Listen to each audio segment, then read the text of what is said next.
So we are wearing face masks Bit of face mask action. because it is recommended that when you're visiting someone at the moment, you wear face masks. So complying with the spirit of the recommendations, we're going to be covering up, but hopefully you can still see a bit of our expression through our eyes and through our words as well. Yeah. Very, very... when we crack open a bomb, we'll be like, more! Like, It's going to be great. yeah. So we're going to play a little bit of Constructed and do a bit of drafting tonight. So the first deck I'm going to give a bit of a go is like a red-green mid-range deck. So Isaac, you played in a standard event last weekend, didn't you? I did. The, whatever it's called, MTG Arena Yeah, Championships of top some kinds, 1200 championship mythic qualifier, thingammy. MCQQQQ. QQ. And you played Yorion. Yes. And it was Azorius you played? Yeah. White Blue Azorius. With the hookup from TBS. He shipped me the list, and I think he got it from Yellow Hat, I think. So, And how'd you go? I went 3-3 or 4-3 or something like that. I lost to this deck, red green, 3 times, Yep. and it was once you get 3 losses, you're out. So Cool. So I think I watched your first couple of rounds, or just watched your stream, and you, this deck posed a bit more of an issue than I was expecting. Like, what was it that you kind of struggled with? When so what happened was there was just like an aggressive creature, and this is the slightly less aggressive version of it. So one game I just lost to them having a great henge on turn 4. Yep. And Which obviously is the Last Struck Beast being a 5/5 into Great Henge on turn 4. Yeah. And that was not like a... the problem was that I just couldn't get rid of the Great Henge. I couldn't find an ECD. Yep. I was with Conquer's Death. And they ended up just drawing probably 20 cards from it. And I kind of matched their cards for like the first like 15. Then the last 5 got out of hand. And then the other times it was just like they just kept having Questing Beast at the right time. Now, you're not playing Questing Beast. Yes, which is probably something that I will look to rectify. I've been playing these Clothis. This is a best of 1 version, so it's a little bit different. Okay. So the reason I've been playing that is that for the last and 3 Scavenging Ooze, which was 4, is that all the Graveyard Hate helps to deal with the Croxer decks that have been running a little bit rampant in best of 1. Okay. But they have sort of dropped off. I don't think they did quite so well in that event that you were talking about, that you played on the weekend. So, yeah, Clothis is probably one, because it's also terrible against opponents that are playing Scavenging Ooze, because they can obviously remove the card that you target with Clothis. So that will probably come out in favour of Questing Beast at some point soon. But that's been a bit of a metagame call. I've also brought in these Storm's Wrath, which could otherwise be Questing Beast, because I've been facing off against a lot of Rankles and other creatures that are toughness 3, so hard to remove with Bone Crusher Giant and expensive to remove with Shadow Skull Smashing. So just wanting to have some other ways to deal with those. But anyway, we'll give this a bit of a run. Bit of a run, Ronsky. So there we go. So what else have you been up to? Been Magical Gathering, or you've been playing a lot of Among Us? I've been playing a lot of Among Us. Yeah. I've been playing a bit of Highlander recently. Oh, yeah. Magic the Gathering. Yeah, 7-point Highlander. In person? No, via webcam. So with physical cards, but via webcam. Yep. Just with some mates. And there's a league that the Canberra crew is running. Angus. Shout out to Angus. Which I've been thoroughly enjoying. What are you playing in Highlander at the moment? I built a pod variant. So I've been playing pod for quite some time, but this is a pod variant that plays Omnath. So The new Omnath? First time I haven't played black in a long time in Highlander, so it's been cool. I reckon this is a mull. That's interesting. So you got like a 1-drop, a 2-drop, but I guess then it goes 1-drop, 2-drop, 2-drop, and then not much else. Yeah, and the Scavenging Ooze doesn't work particularly well with the Innkeeper either, so I'm just not super in love with that, but I like this hat a lot better. Oh, cool. What do you get rid of? And I think I get rid of Vivian. Cool. What do you think? Maybe Clothis, but... Yeah. Yeah, in a vacuum, Vivian's probably better. And then do we Heart's Desire or Edgewall on turn 1 is the other question. I think we want a Lotus Cobra on 2, so probably the... I don't know, actually. Probably the Love Struck. Yeah. Yeah, I think so. Let's go with that. So black. So there are black-red decks, black-green decks, and a few other variants besides. So yeah, I think we'll just bash and then Cobra. That sounds good. Yeah, if it was a black-red deck, seeing the swamp is better. Because obviously in... okay, so it looks like it might be rogues, obviously. Blue-black rogues is the other kind of very common deck in the meta at the moment. Vivian number 2 is not ideal, but we can just play this tapped and play the Innkeeper. Yeah, that sounds like a good idea.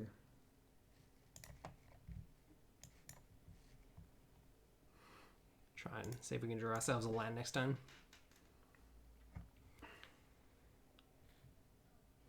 Oh, I was hoping they'd have a turn 3 play there.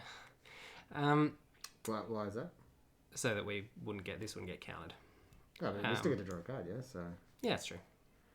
I think you wanted to play the Love Struck Beast first. I want to play the land first in case they have Jwari Disruption, which is unlikely. But... That's a counter unless they pay 1? Yeah. I just figured that you draw a card and play tapped land. I guess that doesn't really matter. Yeah, drawing a mountain was not ideal, but that's okay. Why is that, Jesse? I think you said you wanted to draw a land. You drew 2 lands this turn. This is true. I can't really complain. This is actually pretty good. Are there any flash creatures where you want to do this before combat?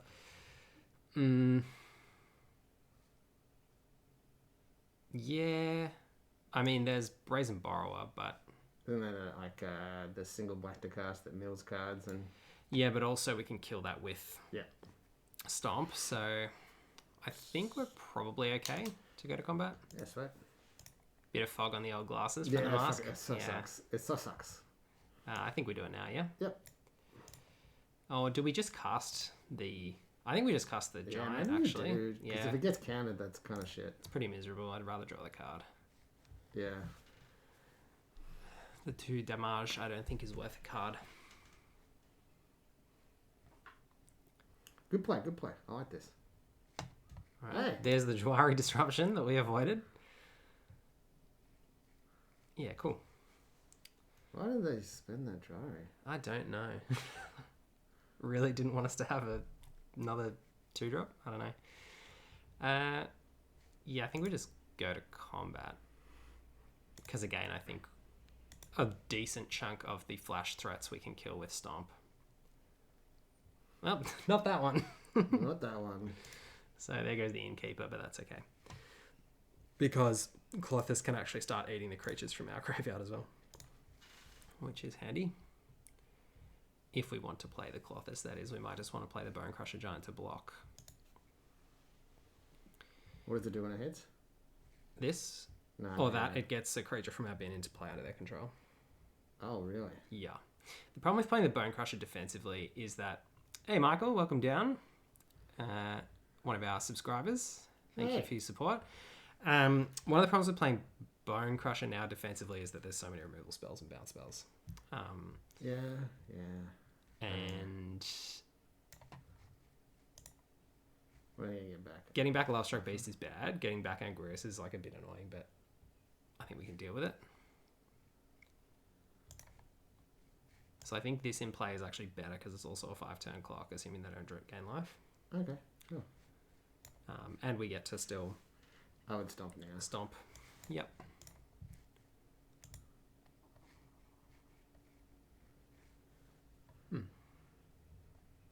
In hindsight, do you wish that you could just played the 4/3 Bone Crusher Giant? Before combat? Yeah. Yeah, I think given the 2 Vivians in hand, probably yes. Interesting also that they chose not to Cling to Dust in response to our Clothis, which is another annoying card to come up against. So, whenever it deals combat damage to play, you may put target permanent. So we'll get rid of something from our graveyard. I think we'll get rid of the land? Angurus. Land? So we don't give them a land. So that we can play Vivian? Oh, yeah. This is a great idea. Great. Yeah. So the other thing I was thinking is that we could Shadow Skull Smashing and kill this guy, which we still can do. Well, but we can't attack, so I think we have to play the Vivian. yeah. Here. Yeah, there's a decent chance that either of them gets countered, but cool. And I think we'll take Vigilance or maybe Reach is best in case they have a Rankle. Sure. Yeah. And do we play this? We're going to draw a Forest next turn. I don't think we're going to play it. I don't think so either. Yeah. Cool.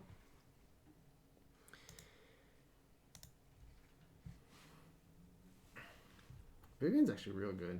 Yeah. I played it at Highlander for the first time last night. It's actually a very... it's a Planeswalker that's easy to underestimate, I think. Like, a plus ability that makes a 3/3 is... With incidental card draw? Yeah. Like, just a free Lotus Cobra here is pretty nice. So I think we'll just get rid of... Queen to Dust. They're Queen to Dust. Oh, yes. Good point.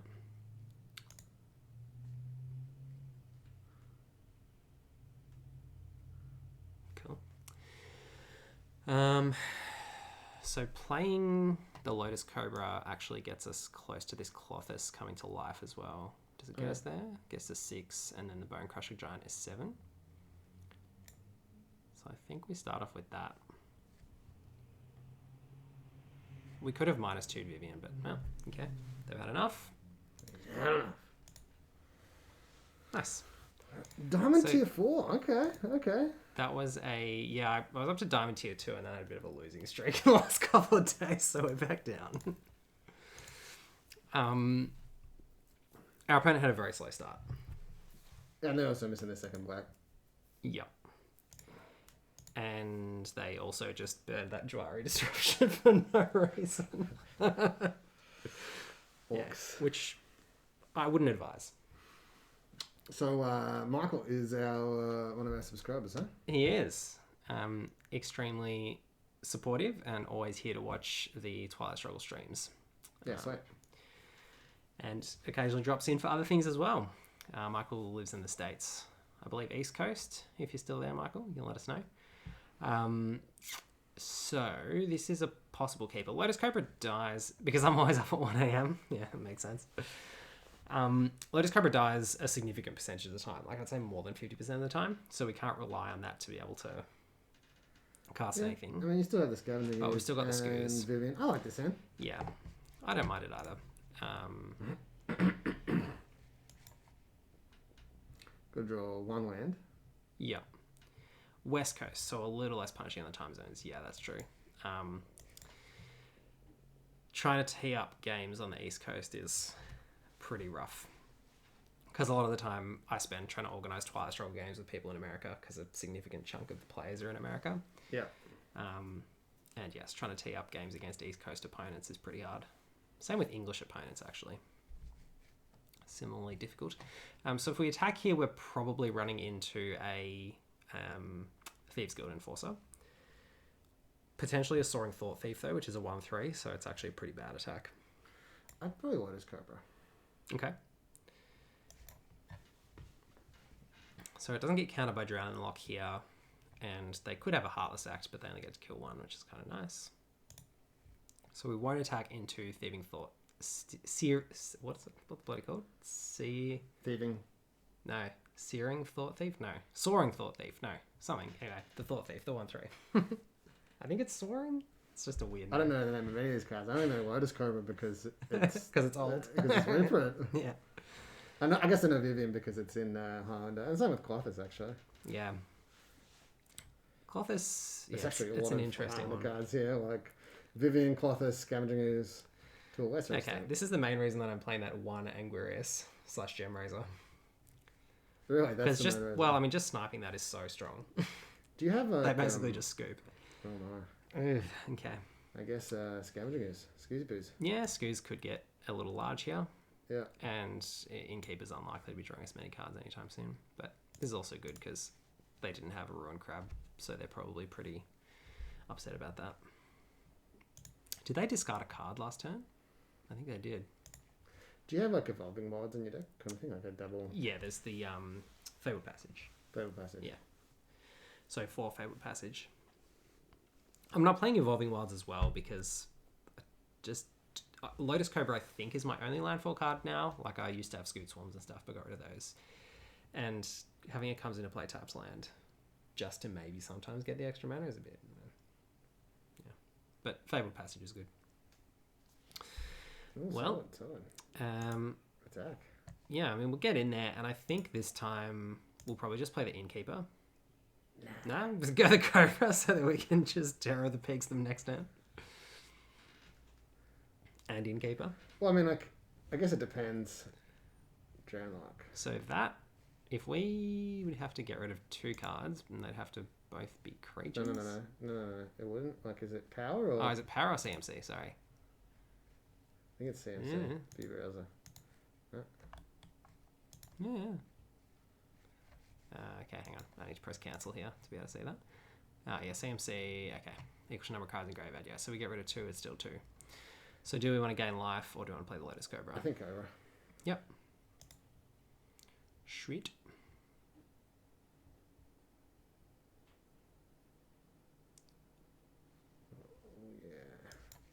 Not for the mana, but for Yeah. the 2 power. 2 power. It's all about that power. Hitting for 2 is pretty good. Frantic Inventory, milling us for more. So we're on 45, which is effectively like we're losing at least 2 a turn. But if they hit into the story, it's pretty brutal. Into the story is very good. Mill 8. Yeah. Crab. Well, there's the Crab. Could be a Fabled Passage to follow up on the Crab. I mean, this has been an awful draw for us. Like, Yeah. if we hit a land next turn, we could still be okay, though. Yeah, well, there's the Fabled Passage.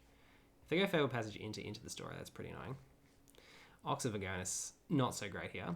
How's the weather in our corner of the world? It went from 35 centigrade to 15 centigrade here, with little in between. Yeah. So we're just coming into the end of spring, so into summer. We've got the last month of spring in November, so it's pretty warm and pretty nice. Today was beautiful. I approve of the use of centigrade. Yes, that was very kind. Celsius. Centigrade? Celsius, centigrade, yeah. Is it the same thing? Well, kind of. I mean, yeah. Yeah, it is? Yeah. Okay. Yep. Learn something new every day. Centigrade. Celsius. All right. I think centigrade is just another term. Oh, there's the Soaring Thought Thief that I was trying to pronounce earlier. I think centigrade because it's, as opposed to other temperature mechanisms, it divides it into a grade of 100, 0 to 100, between freezing point and boiling point of water. Okay. And Celsius is probably just like someone who was associated with devising it. Okay. I think. I don't know. Have to I'm research the etymology. This. Centigrade. But Michael, are you not a believer in Fahrenheit, unlike your compatriots in the US of A? They are the same, said Gwen Burns, chief meteorologist of the WSB TV. It became Celsius in 1948 because centigrade, meaning 100 degrees, also was a unit of measurement in the French and Spanish languages. Right. Celsius is named after Swedish astronomer Anders Celsius, who invented the centigrade scales. There you go. Solid effort making things up from me there. Solid. Oh my Oh God. my goodness. This is just How many cards do you have rude. left? I hate The engineering me is coming out. Although I work in aviation and have to deal with nasty combos of imperial and metric all the time. Yeah, ugh. Not good. I think we just get in there. Like, we'll lose one Sure. creature. We'll But lose, what else are we doing? and we get 2 damage in for losing a Lotus card? 3? No. Maybe? 2 Oh, damage. 2 from the Innkeepers. Yeah, true. I Sorry. don't think that's worth it. You don't think so? No. Okay.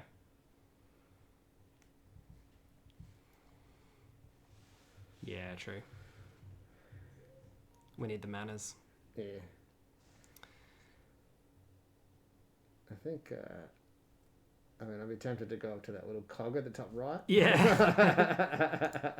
Yeah, I'm feeling you. Solid play. Yeah. So, think we've got 28 land. So that was unfortunate. Yeah, that's a little unfortunate, the odd 28 land deck. Oh, I'm going to get in on this. Yeah. Isaac's go. Oh. Did you know that players with mythic orange names are MTG Arena team members? Powerful. I actually never seen one. So what sort of engineer are you, Michael? So you work in aviation. Do you work for Boeing or an aircraft company or...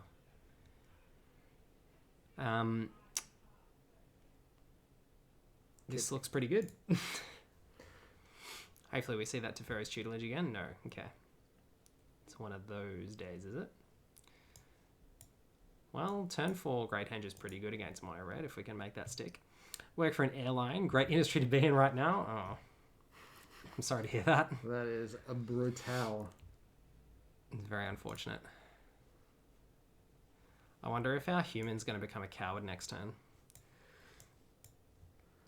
Or our... Or our scoos, yeah. Scoozy poos.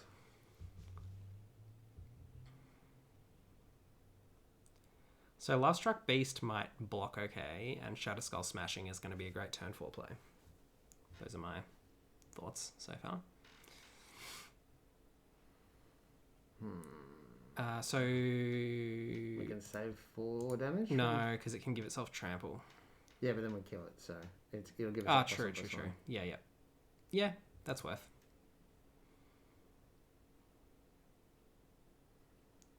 It's a little bit awkward if we have to pay 3 life in order to play this. Yes. And also lose our Shatter Skull Smashing. I don't think we can really afford to take a turn off, though. Yeah. And it means that next turn we get to play the Great Henge, assuming that it survives. Because the Fabled Passage Forest comes into play untapped. I do Flight Ops, Engineering, Fuel Efficiency, Aircraft Performance, Takeoff, and Landing Math. Wow. Okay. Cool. That's awesome. Yeah. So in order to do this, Michael, you said you work at an airport, is that right? No, you work for an airline. So do you actually work like in head office or at an airline or... in head office at an airport?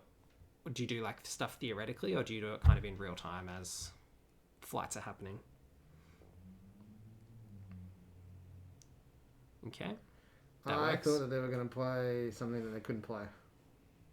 Embercleave. Yeah. Yeah. Well, this is fine-ish. We get to play Lotus Cobra and you can mutate the Anguirus on it if you want, but... Yeah, I think that's good. Actually, no, you can play a 4-drop. You can just play the Anguirus. Because you get 2 triggers. Let's add green. Yeah. Like this. Hello, Milky White Justice. Welcome down, Rob Lark. What's up? We are just playing a bit of Standard. Going to jump in and do a draft. And might crack some packs afterwards, actually. See how Rob's MTG auction goes at the end of the day. See if anyone's interested in a bit of pack cracking. Pack crack, pack crack. Bit of a pack crack. And as a battlefield, discard your hand and draw 3 cards. Nice. It's pretty good. Has your day been lucky? Dead Cobra, don't love that. Yeah. But I don't mind taking 4 here. Don't mind taking and 4. Then playing Henge Henge. Henge Henge. Especially if we draw a 2-drop. It'd be nice. Yeah. Yeah, Shadow Skull Smashing is actually maybe better than Henge here. Yeah, it could be just kill these 2. Yeah. I still wouldn't attack because they've got so many haste creatures. Yeah. I've never played this spell before, so we go X equals 2? X equals 2, yep. And then just target both. And don't forget to play the Fabled Passage. And you might want to crack it now so you don't have to click through everything. Yeah. I actually think it's incorrect to play the Fabled Passage there. Do you? I guess maybe not. This man. I was just thinking if we draw Lotus Cobra next turn, then we want to have not played that Fabled Passage, but we've got Oxiver on us, so probably do want to have empty the hand as soon as possible. Yeah. Currently sitting on bed with my ankle strap. Oh no. Did you injure it again? Is that the same one you've been having your dry needling on lately, Rob?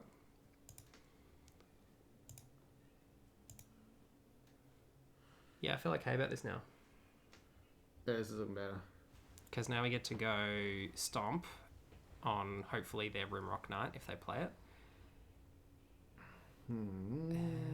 Yeah, cool. I mean, whatevs. Trading with the trick is fine, I think, at this point. Yep. Like, Rimrock Knight, it still dies. Okay. Same one. Yeah.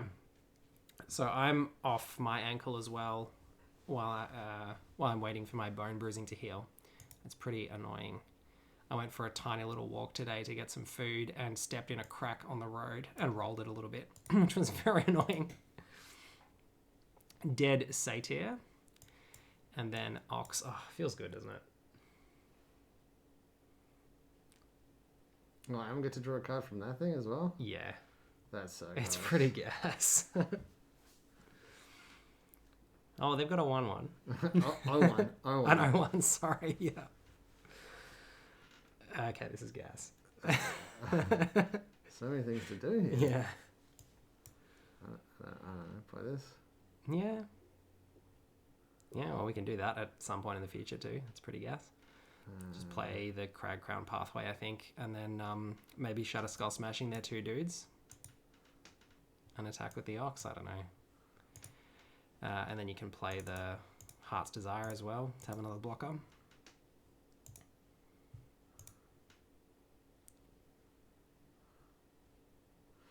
Cool. Reasonable to concede. Yeah. Yeah, very reasonable. Very reasonable. All right. So let's at least see if we can get back up to Diamond 3. 3 more wins. I can just, can I? Yeah, you can click that, yeah. Excellent.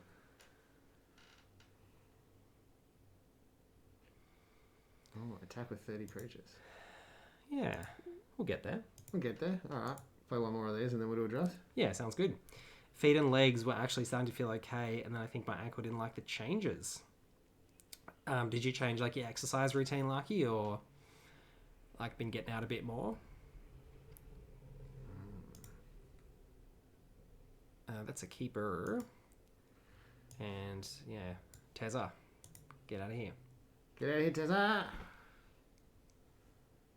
We've got 4 Tezzas, so I'm sure we can find another one.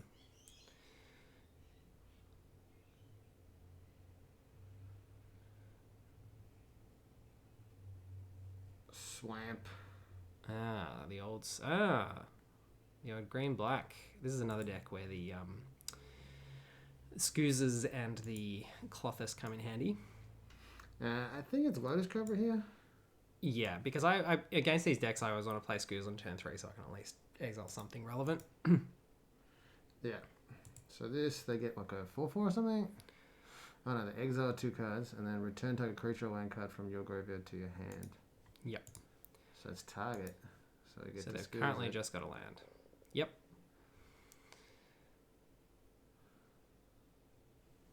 Okay. So we play this one and a... I'm not sure whether we just play Last Struck Beast here. So that's going to go off and we can Scooz the land that they get, yeah. So it's up to you. Return target creature or land. Yeah. Okay. So Scoozing the land sounds pretty good. Do you think? I like Scoozing the land. Yeah. I mean, it's a card. A land's a card. Yeah. Mana for a card sounds pretty good. And they don't get an untapped Swamp here, so they can't Heartless Act us. But they can... In their upkeep. In their upkeep, yeah.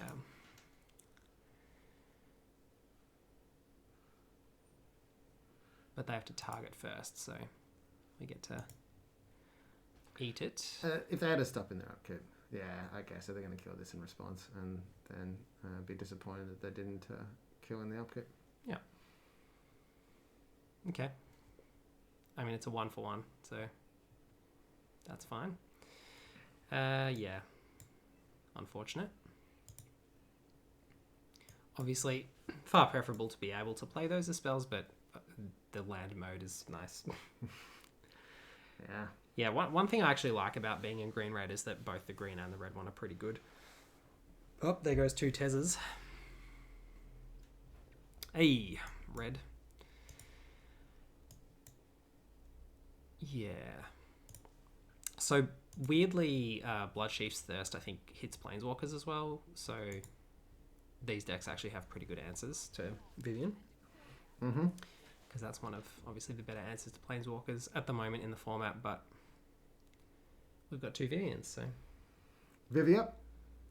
Oh, Mythos of Death Royal also works. When is the next Itzel matchup? Well, Michael, I think because I've played... So I'm out of Ritzel matches, so I finished those for the season.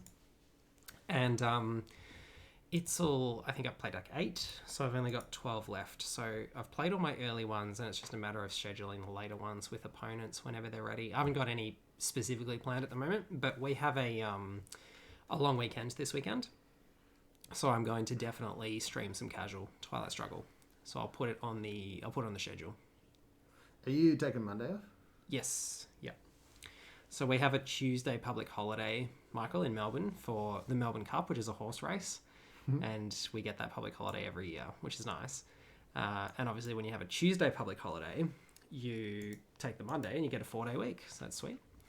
Ritzel, yes, secured promotion to go into Tier 1, which is very exciting. I just had a look at the standings in my current... killing all our permanents, Isaac. I don't love this. Had a look at the standings in my current division today, and yeah, I don't think I can be overtaken to second spot. And I think only one person... Yeah, there's one person who could go ahead of me, but the only other person could tie with me, but I think I'll have better tiebreakers. So I'll end up at least second, which is promotion. So that'd be cool. There we go. Meanwhile, Isaac stomped all over the face of this person who was just trying to trade 1-for-1 with all your permanents after you had a Vivian and then another Vivian. Mm-hmm. Mm-hmm. I was Stalin last season and got steamrolled. Yeah, well, that could be me next season, but you'll have to wait until the first half of 2021 to find out. I was in Stalin. Is Stalin the top? So Stalin's the top division, in the league. Yeah. Can you go through the names of the different divisions? I can't remember them all, but I think it's Stalin, Truman, and Eisenhower are the top 3. Okay. And then the others are all... It kind of goes chronologically through the Cold War. Yeah, okay. So like Brezhnev and Nixon and Kennedy and... Mm-hmm. Yeah. Yeah. Do you want to do one more? Yeah. Yeah. I thought you did. I'm going to have a sip of water, which necessitates taking off the mask. Hello, everybody. Oh, that sounds like a great idea. And how about you, Michael? How's the Itzel going for you? So for those who are not Twilight Struggle players, Michael, as I said earlier, one of our fantastic subscribers, first subscriber, in fact, on TWA, has plays Twilight Struggle. So obviously plays in some of the tournaments that I play in. And the International Twilight Struggle League has 100 players, and that's the one I'm doing terribly in at the moment. And Michael is also in that. And we play 20 matches every year. And then there is the Reddit Twilight Struggle League, which has a similar number of players, but it's divided differently in divisions. So you get promoted or relegated, whereas the International Twilight Struggle League is segregated by a geographical area. So unfortunately, being in Australia, I get paired against a lot of the Southeast Asian players, and the Chinese players are very good. So I've had a terrible run in my division this time.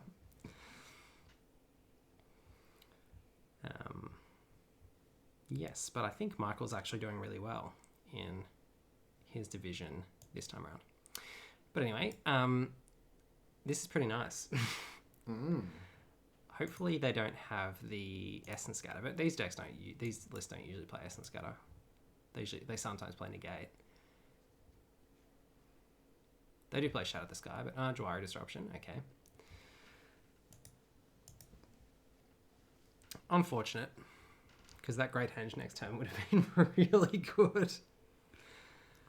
So 1, 2, 3, 1, 2, 3, 4, 5, 6, 7, 8. So, Hang on. 3, 4. Yep. 5, 6. 5, 6, and this guy's 7. Yeah. So you've got 2 Bone Crusher Giants, or you've got a Stomp and a Bone Crusher Giant. I think probably using the Stomps in this matchup's okay, because next turn they're going to be on Shatter the Sky anyway, so having more creatures in play is probably not super relevant.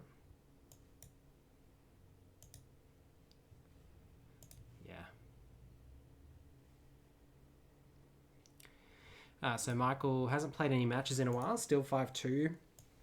Thanks to all the Chinese players tearing it up, 5-2 isn't enough for a playoff spot, so he has work to do, yeah. 5-2 is not enough for a playoff spot, huh? Yeah. So there's 20 matches. Last season, 13-7 was enough for a playoff spot. So if Michael continues, and if he ends up 13-7, I reckon he'll make it. Because I can't imagine it'll end up too different. Because the maths across 100 players, it's going to even out across 100 players, 20 matches. Yeah. Nice. Also an argument for reach for gang blocking Urians, I guess, but... True.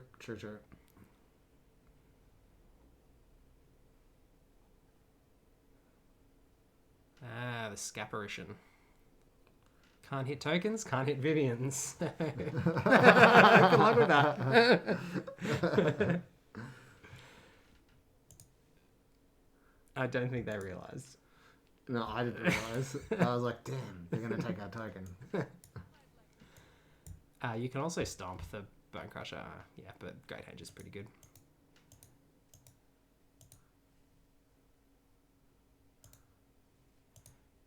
Yeah, so obviously they could have ACD here, but I think they would have played it on the Vivian last turn, so I feel like unless they've just drawn it now, they may not have it. Yeah.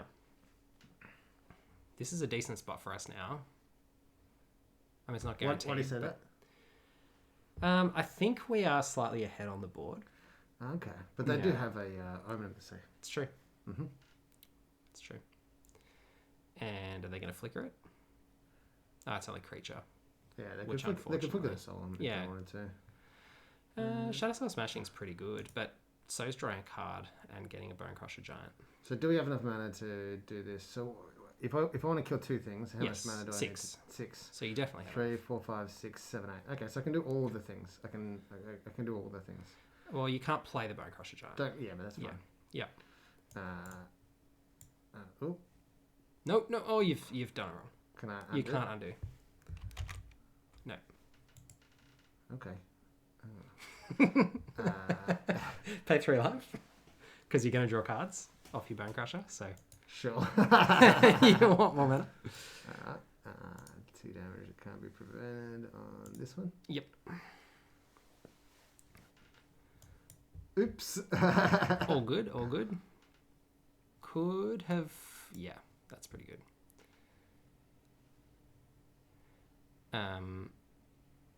Yeah, sweet.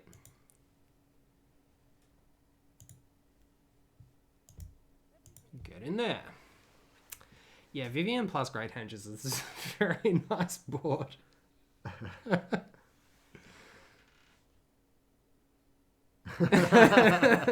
Get your own into hand.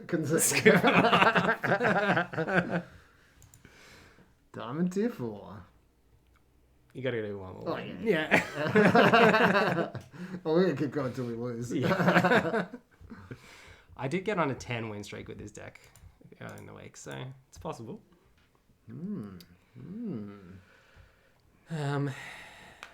Yeah. So the other question is, so we'll do a draft, and then I've got a Zendikar collector box or an Ikoria collector box to crack. Have a think about that. No, this is a bit weird, this hand. Yeah, so it's got 3 lands, so it's not as bad as it looks, because Symbiosis is a land. Doesn't have 2 red sources, and it's also got 2 5-drops and a board wipe. But the board wipe, our Lovestruck Beast does survive the board wipe. You're gonna have to. I'm gonna divert to I'd probably keep.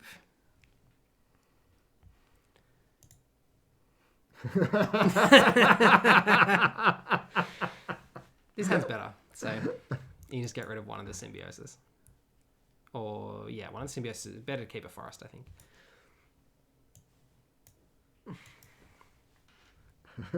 Did you enjoy that?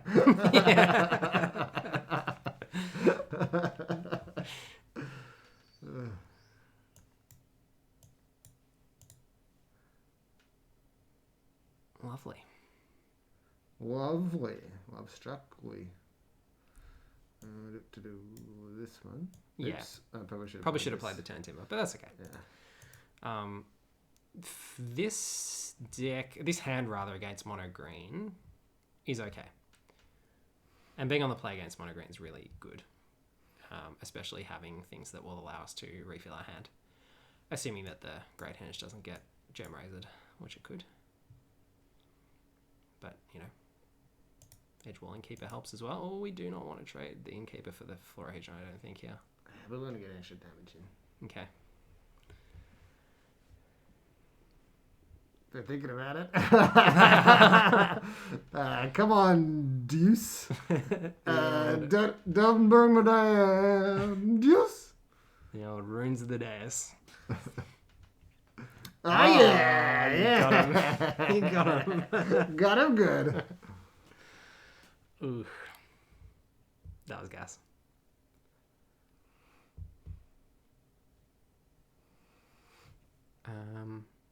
Ooh, Wicked Wolf fights this. That's okay. Don't mind Storm's Wrathing here if we could find the mana, but we can't. That's okay. Symbiosis into Great Henge feels pretty good. Oh, I thought you were going to click and just tapped. I was about to have an aneurysm. More things to die to our Storm's Wrath. That's good.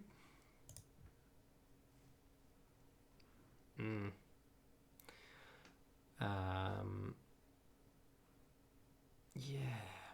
This is good. I like this. I feel like this is good. Please no Gem Razor. Okay. Trail of Crumbs, annoying. Yeah, so like this Wicked Wolf Trail of Crumbs deck is actually one of the reasons that I brought in this Storm's Wrath, because I just was sick of X3s annoying the living hell out of me. Obviously, you got to wait till they got no foods. No foods. Before you can kill it, and you got to get it reasonably early. But yeah, just not having any way to do it was pretty irritating. Right. Good game. Good game. Old GG's. Good game. Good game. Yeah, I recently upped the number of Great Henges to 3. Wrinkle. Which was GG. Thanks, Michael. Yeah, got to honour the GG. And yes, I think really what I realised was that turn 3 Last Shark Beast, turn 4 Great Henge is like one of the things this deck really has going for it. So you might as well just give yourself the maximum chance of hitting that. But obviously having 2 Great Henges in hand is pretty miserable. Mm-hmm. So yeah, I think especially no creatures in play. 3's probably the sweet spot, but yeah, it's probably 2.5 is the sweet spot.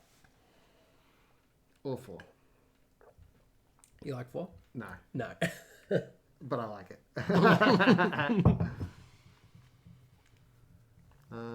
Yeah, I think we can keep this. Yeah, cool. So a Lurus deck. Okay. Lurus Mill.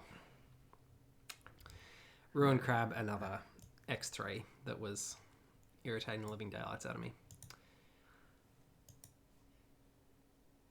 And this is a classic hand that can't deal with it. Yeah, we can do it on turn 3. Yeah. Before. Yeah. Something. We can deal with it on we can deal with it on turn 3. Yeah. Assuming that we survive. And Ox in the bin. That's nice. The old 1 out of Ox against the mill deck. Don't mind if I do. That Ruined Crab alt art expedition is so good looking.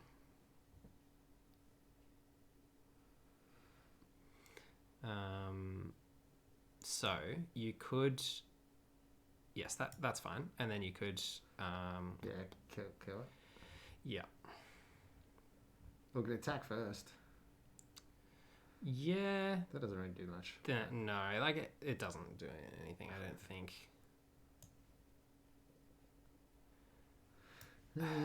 Yeah, it does.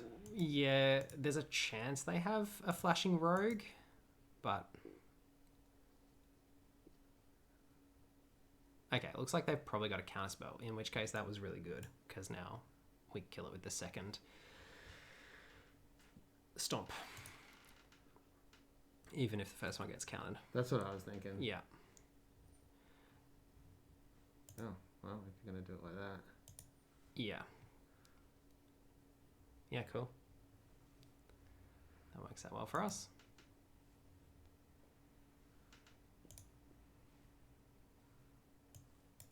Oh, so just make sure that this spends the green.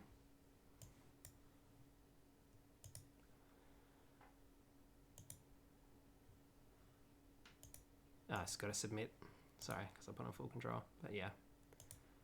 Yep, cool. Nice. That worked out well. Do you want to go to the dome with the other one? Yep.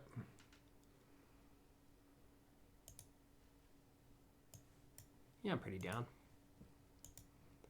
One of the things in terms of arena auto tapping that has just absolutely ground my gears, is Scavenging Ooze's ability. It doesn't recognize that as a green tax, so it just always taps 2 forests to cast Scavenging Ooze instead of tapping your untapped red sources, and it drives me mad, even though you've got no other cards in hand.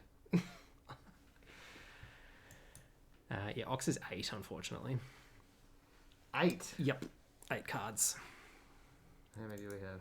We have 7. 1, 2, so 3, plus 4, Fabled 5, Passage is 8, 6, but we need 7, a whole extra one. So I would consider playing a Bone Crusher Giant. Actually, maybe play the Fabled Passage first, just in case they have Dwari Disruption, to get some mana in the pool. And then, because you can play both if they have no counter magic.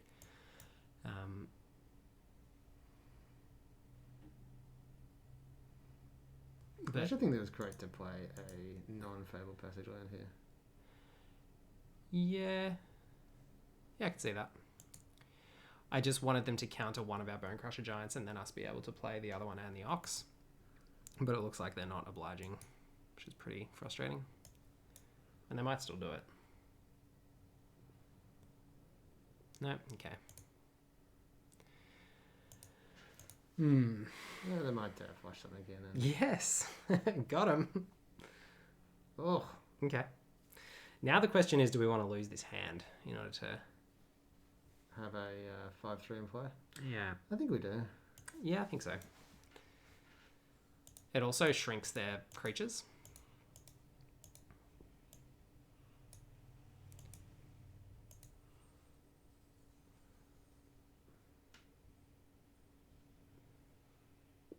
And next turn... Yeah, Terra's not bad.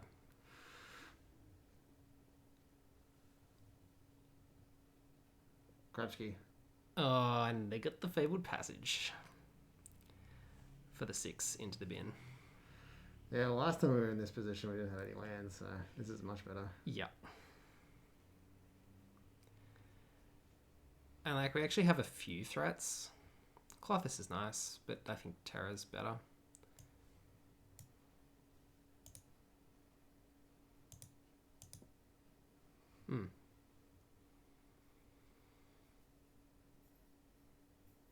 It's an interesting one. Just this game in general. Like, how willing are we to trade 1-for-1 on stuff?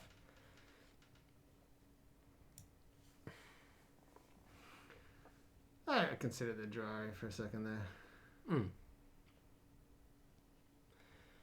Yeah, Into the Story is obviously really amazing for them there. But at some point, they do have to probably kill this Ox. At which point we get to replay it. Yeah, irritating. A Storm's Wrath would be pretty nice, but there's only 2 in the deck, unfortunately. Clothis is also going to be an okay finisher here. And the fact that we get to do both is pretty sweet. Unfortunately, it won't draw us a card, I don't think. Because he's not a creature.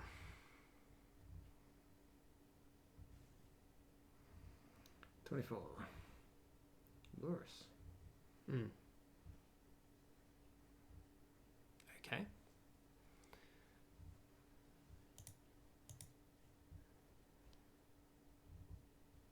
Yeah, so there we go. At some point they have to stop. Out of curiosity, are you all into chess at all? Not really me, Michael. How about you? I bought a bunch of chess when I was younger. I used to, like, a bunch of casual chess when I was younger. Mm-hmm. Oh, that's pretty cool, actually.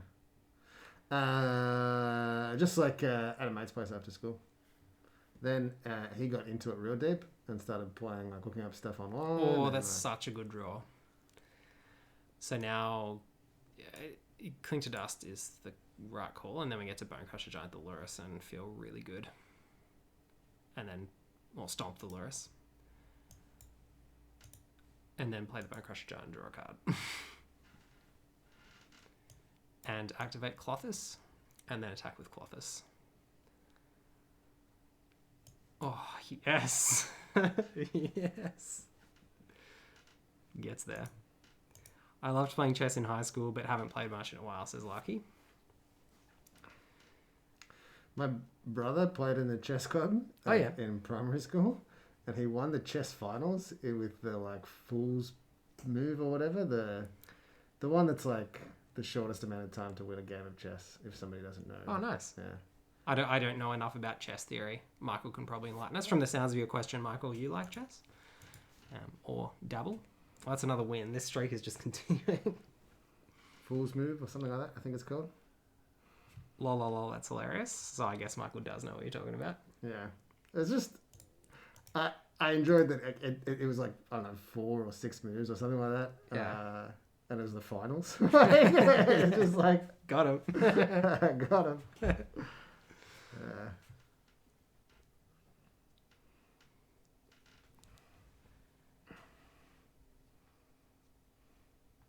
Larky loves it. That's amazing. Which brother was that? Doug. Dougie. I remember Doug from Metagame days. Metagames days. Succub. It's close to Scrub. I thought it was Scrub. It's not.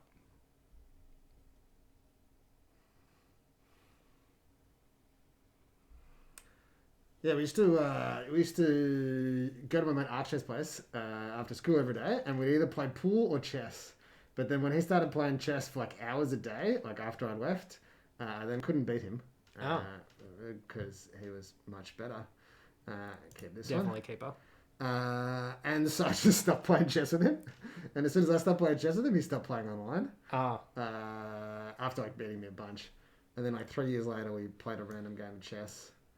And I beat him, and I've refused to play against him since. I'm like, we used to have this thing that like after we were like winning any game of pool or any game of chess, we'd always exclaim, "I am the king of chess! I am the king of pool!" Yeah, I played against someone who I used to work with who's much better at chess than me, and I won our first game, just like out of nowhere, which is I didn't deserve to win, and I have no idea what I'm doing, but somehow I won. And I agreed to a rematch, cockily, and like obviously lost. And then I just didn't play the third game. I was like, I'll take the draw. I'll take the draw. 1-1 sounds like a reasonable record. I'll take that with me.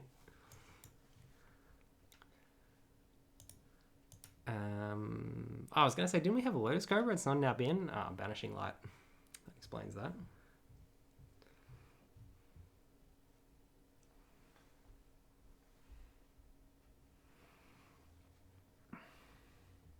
Solemn Simulacrum.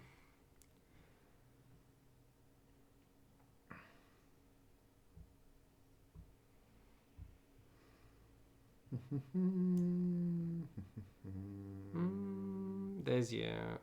yeah, so you're going to play the Crag Crown as a green source, maybe? I was just going to play the Fable Passage. Yeah. Yep.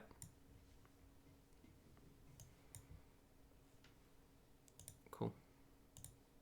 Yeah, I think attacking into the Solemn there with the 1/1's pretty bad. Good call. I'm not loving the lack of cards in graveyards here. It's really annoying, actually. Yeah, we might see an ECD here on the Clothis. Yeah, that would be pretty frustrating. Yeah, okay. Don't love it. Don't love it. Don't love it at all. At least the chances of them getting the third chapter off are pretty low with the Scoos hanging around. And we do get to play Vivian next turn. It's always not lost.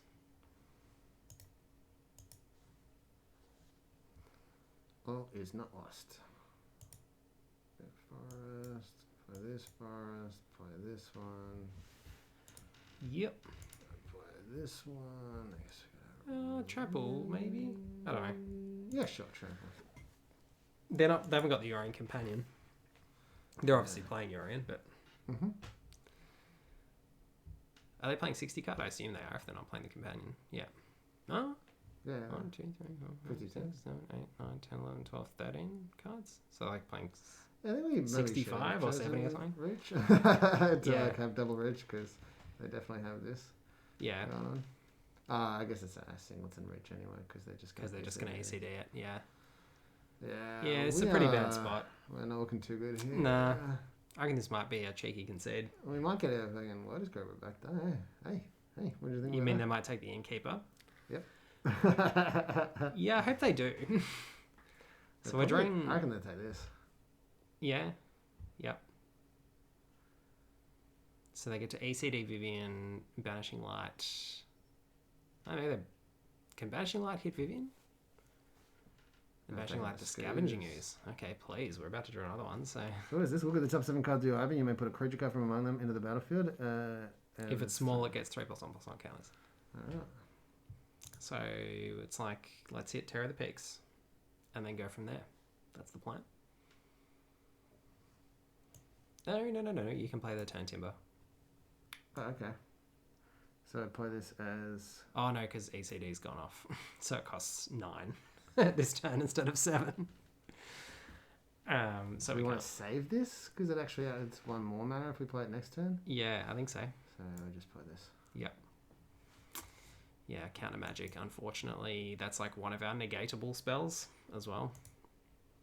If they have just been sandbagging and negate this whole game. It also is actually going to cost the same next turn. Well, they got us. We should have played the land. Yeah. Oh well. Look, there was nothing we could have done. Yeah. Yeah. It might still be better to keep the land in hand. It depends. Because it's actually worth 2 mana next turn anyway. Do you know what I mean? Yep. But if we draw a land next turn, then would have had enough mana. Yeah, true. Yeah. You got me. No, we'd have had No, we wouldn't. 8. We would have been short. Yeah. 3, 4, 5, 6. Yeah, 7, 8. Yeah.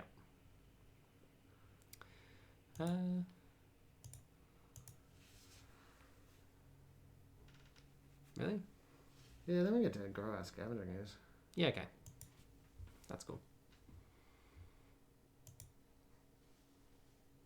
I feel ya. This Edgewall Keeper's just sitting there being like somewhat relevant. If we can chain together a couple of adventure spells, it could come into its own a little bit. Do we want to eat our Lotus Cobra too? I think we do. Yeah. No. Just having a scavenge. Little scavvy scav. Cheeky scry. Hopefully not on top. This is one of those things, one of those debates. Do you prefer your opponent putting it on top or on the bottom? Bottom. Yeah. Ooh, good. That's bad for us. It's really bad.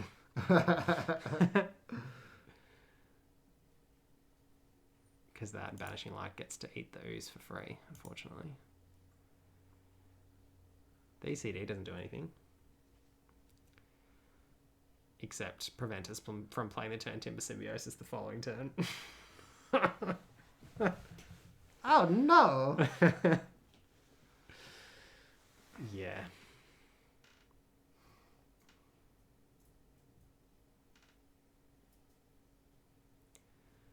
So what would be a good draw here? Not a forest. No forest.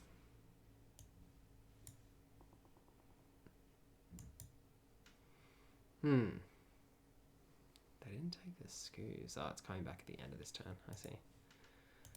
I think we scoop.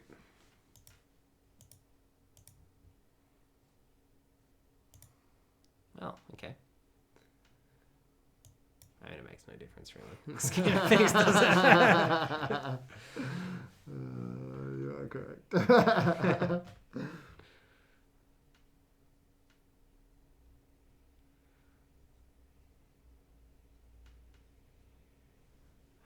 this is where the 1 out of Ugin gets there. Yeah, 1 out of Ugin. Unfortunately, not in the deck. Didn't exile the Huron again. The Charming Prince. Didn't. Chose not to Oh, okay.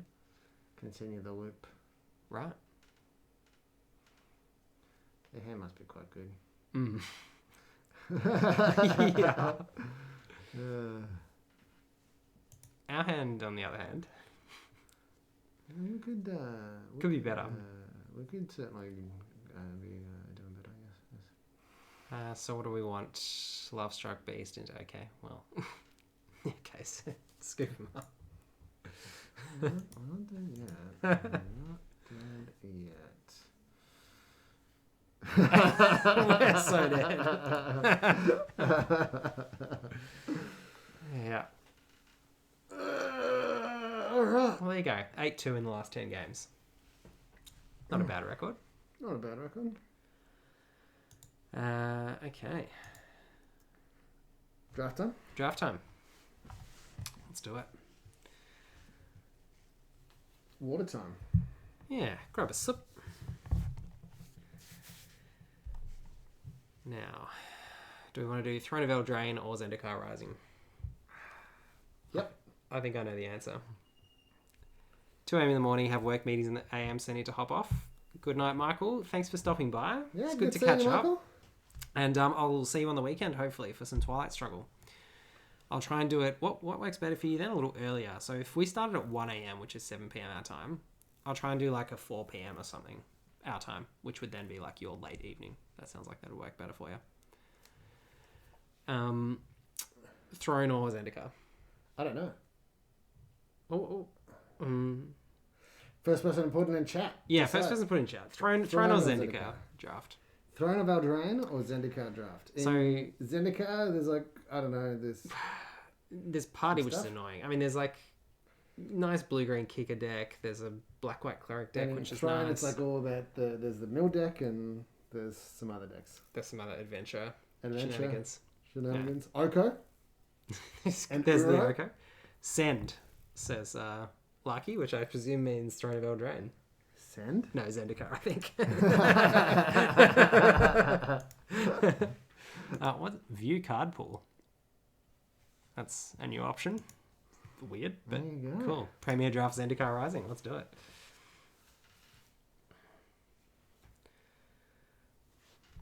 Ready already. Already. How exciting. Then the question is whether there's Among Us going. Yeah.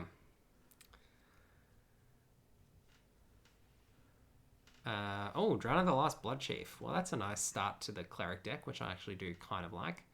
So 5 cost 4/4 flyer. Whenever it attacks, defending player chooses a non-legendary creature card in your graveyard. You get that card back whenever it attacks with a possible sword counter on it. Attacks.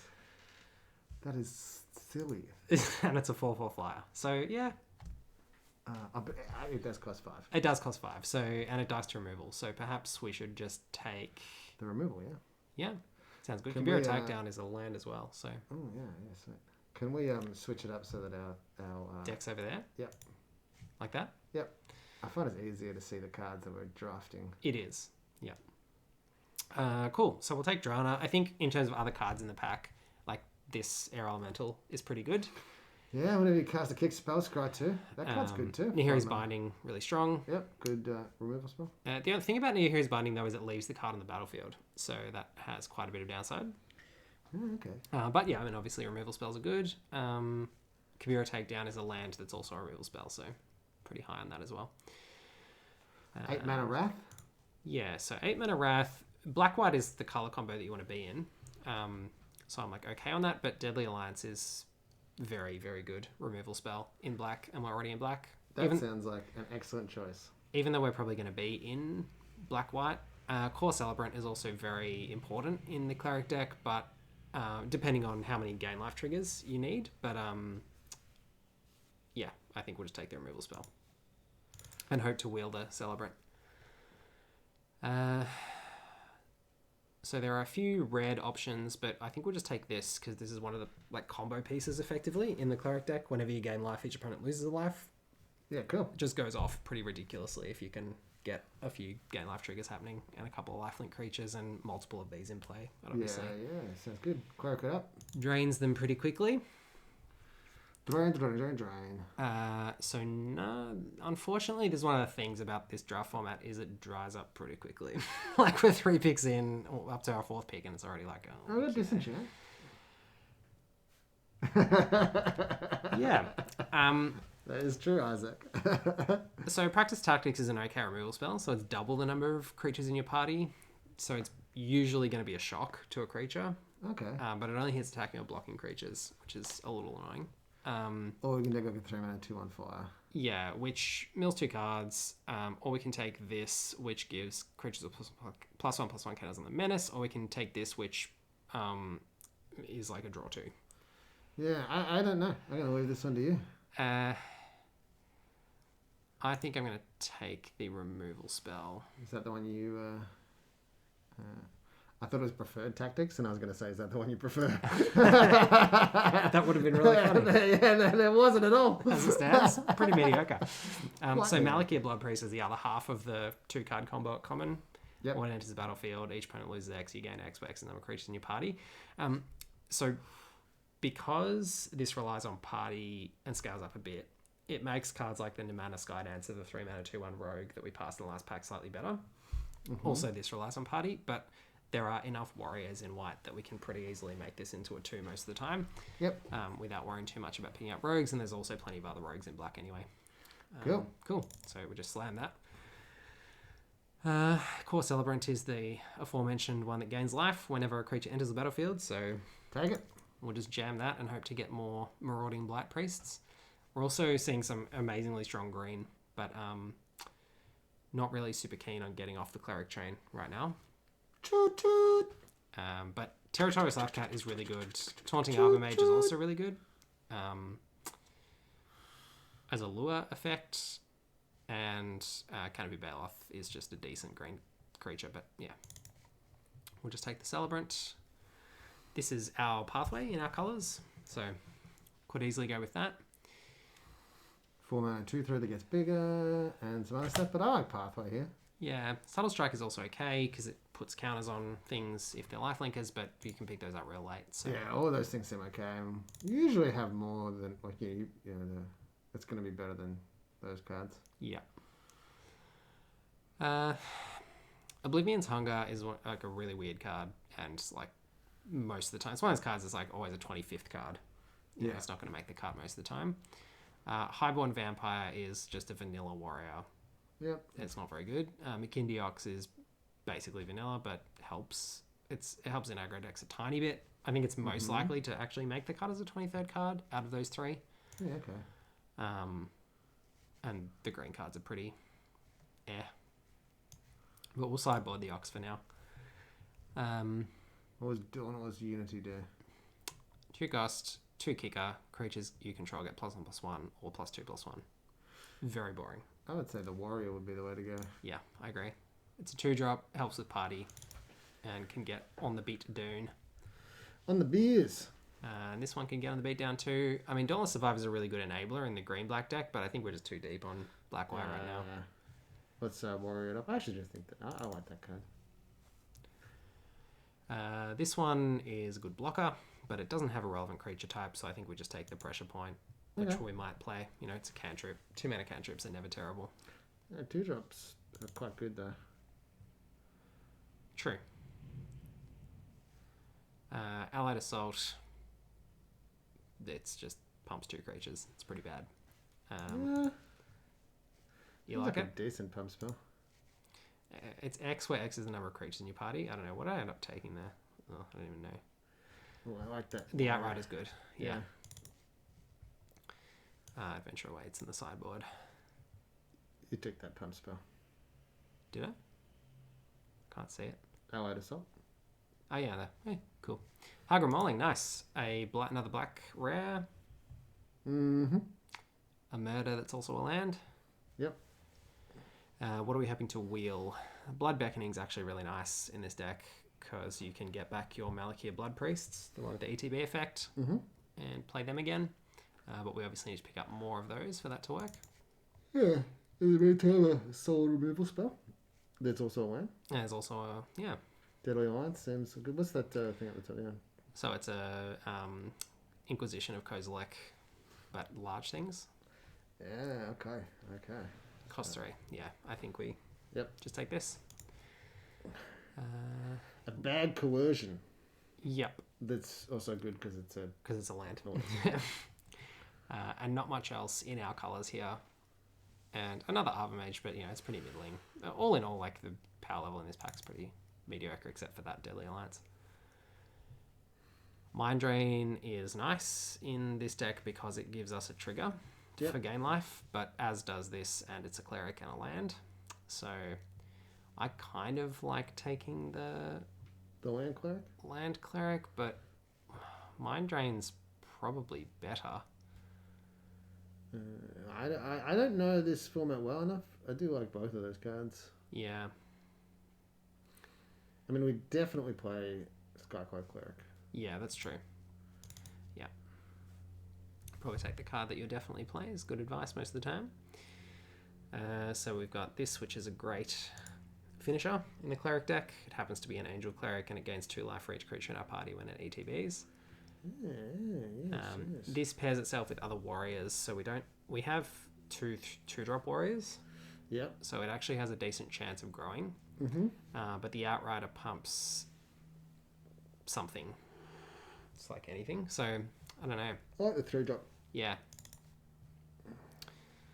I agree. This is another cleric, but this is a life linking 2-drop.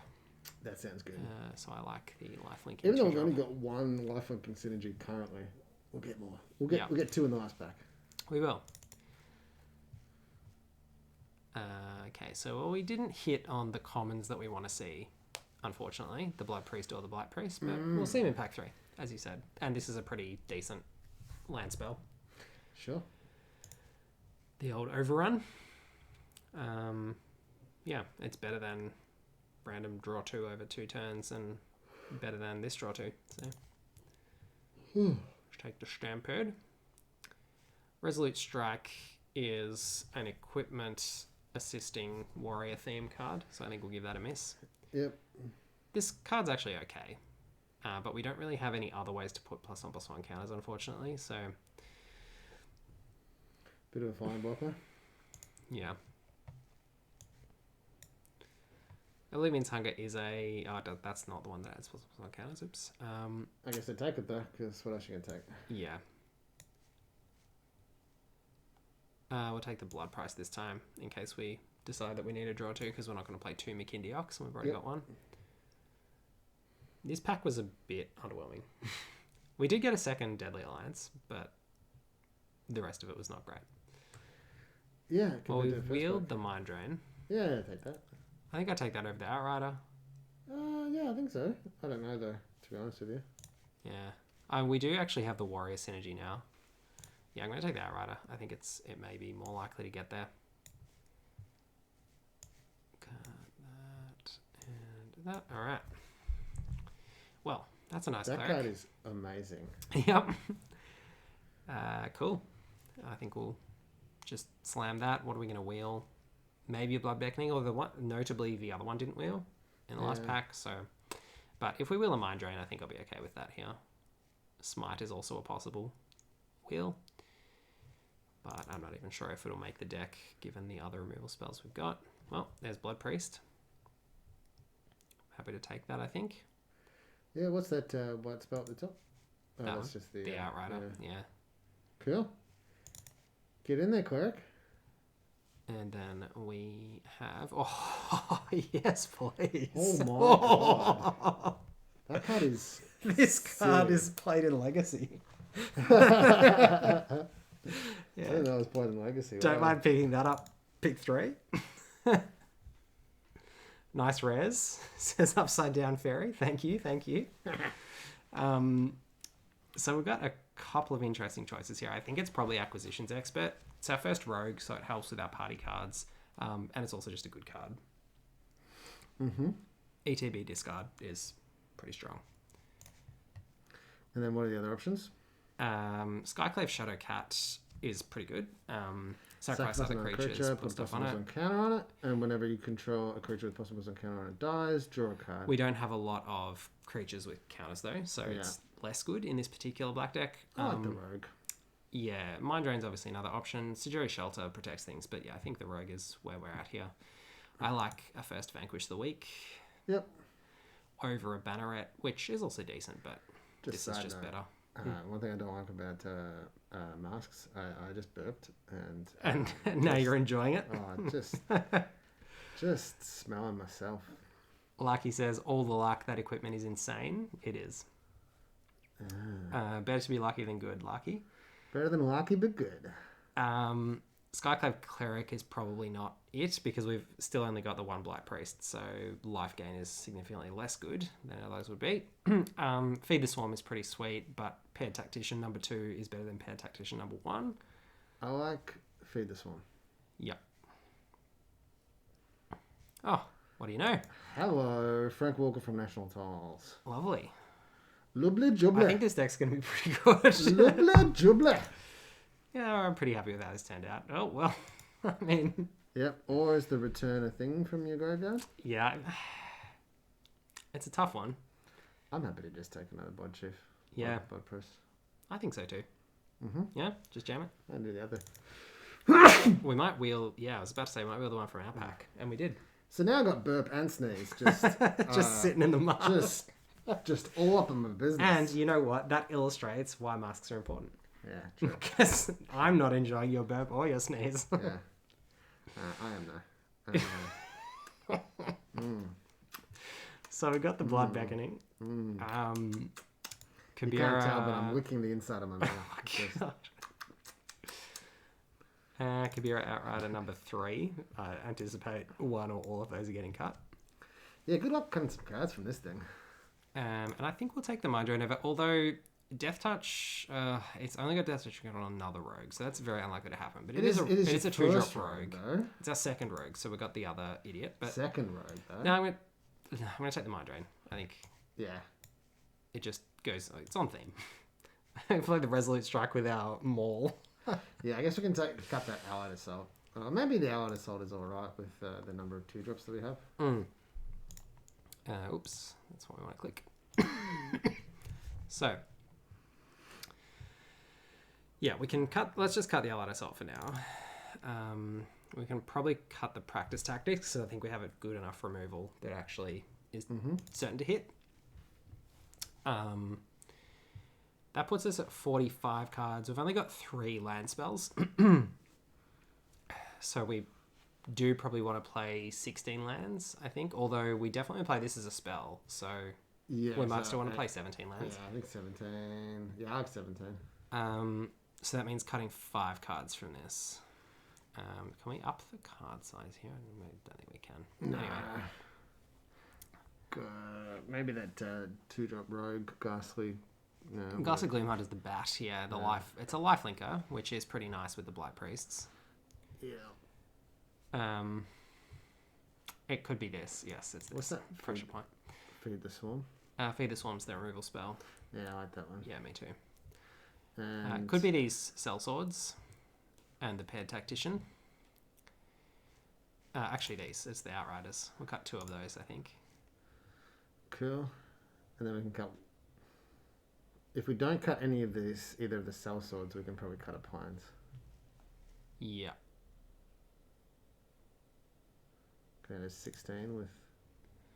Yep. Or maybe we just cut that McKinley Stampede. I don't know if that card's even good. I guess, actually, let's just play with it, because I actually don't know whether it's good. So. Okay. We could cut this last Outrider. Like, I'm not opposed to that. Yeah, sure. I'm not sure that pumping our things is really where our deck's at. Yeah. A lot of the time. I feel like our deck does want that we've got enough removal that draw 2. The 4-cost draw 2? Yeah. Yeah, okay. And then maybe it's the Vanquish the Week. So that leaves us with 1, 2, 3, 4 removal spells. It's probably not enough. I think I'd rather have the Vanquish the Weak. Okay. So what's guy called Cleric? What does that one do? That's the land that... Yeah, it's a 2-1 through against 2 life. Okay, so we got 3 things. And then the sellsword is... Just a 2-3 on Warrior. Yeah. Could easily cut that. Yeah, let's cut one of them. Yeah. Which makes... The Pair Tactician is still okay, but less good, because we've now only got basically 1-2 warriors. Although having a couple of warriors is still good because these are party. I guess the question is whether the sellsword is better than this. It's probably not.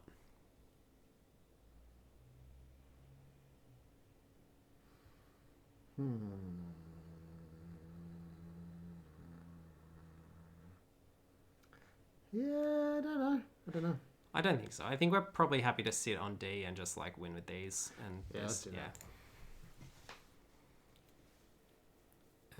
Cool. You want to go? Yeah. Get Easy in there for a little drive. Easy. While you're doing that, I'm just going to grab my phone so that I can suss out the Among Us situation as well. Milky White Justice, what's been going on in your world? The Among Us sitch is there's 10 people in the Simply Among Us group. Hello. Let's have a look.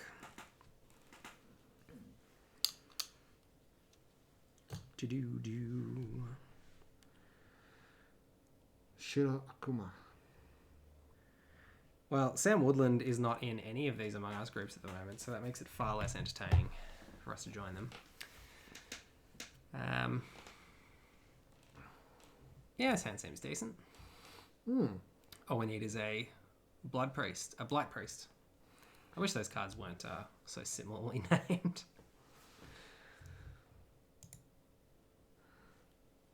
We could also just do like a 2-drop warrior. Yeah, that'd be nice. Bought $100 worth of gems the other day. Started playing Arena. I like Moto a lot more. Yeah, that's fair.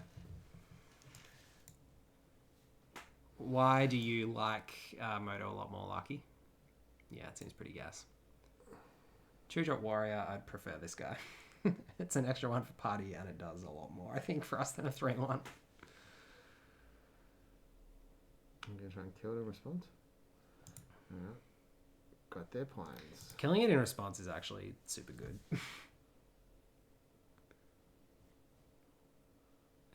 Cool. I'm pretty happy with this hand now. Been feeling sick in the last 24 hours after going an all-you-can-eat pizza joint, and let me tell you, I got my money's worth. I would have thought, Lucky, that all-you-can-eat food joints would have been one of the casualties of the pandemic, actually, to be honest. Lucky's in South Australia, though. Yeah, but I just mean in general. Like, I thought people would be a bit turned off them, like going to a common thing of food and just, I don't know. Well, the question is it all-you-can-eat and you get served it, or is it like a all-you-can-eat buffet? Yeah, it's true. Was it a buffet, Lucky? This is an interesting deck on the other side of the table. I think our deck may be slightly more focused.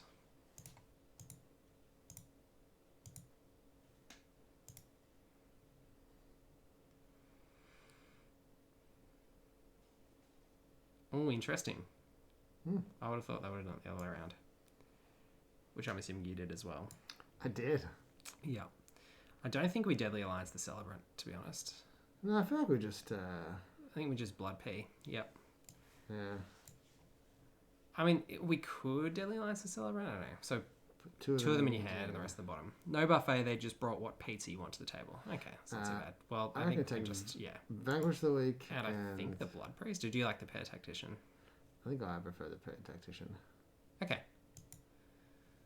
I mean, we've got 2 Blood Priests that we're going to be able to get back with the Blood Beckoning anyway. So yeah, probably got our money's worth on ETB effects here. Interesting attack. Oh, yes. If only it was land, but, still pretty good. I think we just Vanquish the champ, bash for 2, and then next turn we can hopefully... Yeah, that's what I'm thinking. 2 and 3 drop. In some ways, it'd be nice to kill that Celebrant if our plan is to chip away at their life total, but yeah. We've still got another removal spell in hand, so... they're all out of gas. Chipping away at us with a 1/4. Nice. Trying to figure out the constructor on Arena, and it's just so hard to figure out the best way to get a collection. Well, Lucky, my advice on that is I haven't actually played all that much Arena. Like, I've probably played 2 or 3 months, maybe 4 months worth of just draft a lot, and haven't really put much money into it all. The only time I put some money into it was when I stupidly got to Mythic and then wanted to draft a lot and valued doing really well in draft and dropped from a whole lot of drafts, which is just really bad value, obviously. But other than that, I've just played drafts, mostly gone off kind of free rolling or topping up with coins, and just doing your dailies every day gets you enough gold that you can reliably draft pretty consistently for free. I think Lucky needs to just bite the bullet and put a bunch of money in and buy some decks, because he's practicing for the Pro Tour. Yeah, that's true. If you don't have time, just get out of it. And didn't you as part of winning that PTQ, didn't you win enough cash that you could easily just buy some decks and stuff? Just buy some gems, mate. Yeah. If you do have time though, after you buy your gems, drafting's gas to win packs anyway, but obviously you can just buy packs as well and open them if you want.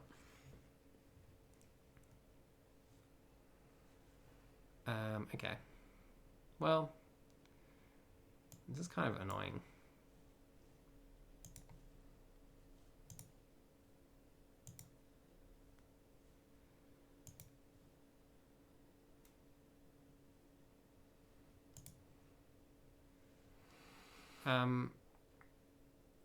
Was there some consideration to doing something other than that? Yeah. Yes. Not much of consideration, but okay. There was some. Okay.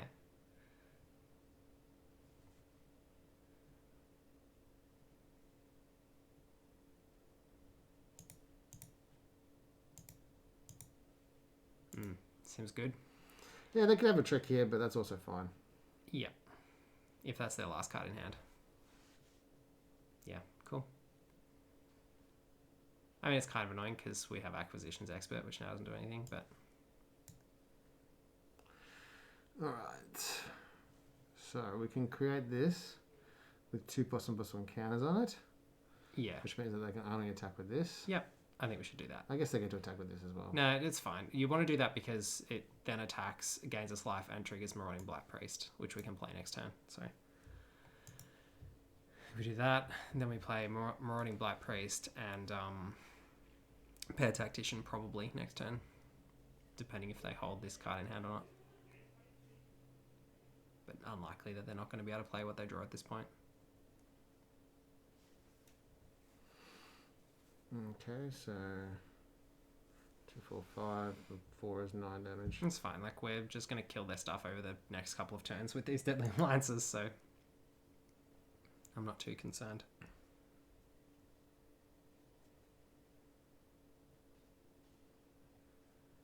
And Deadly Alliance is an instant too.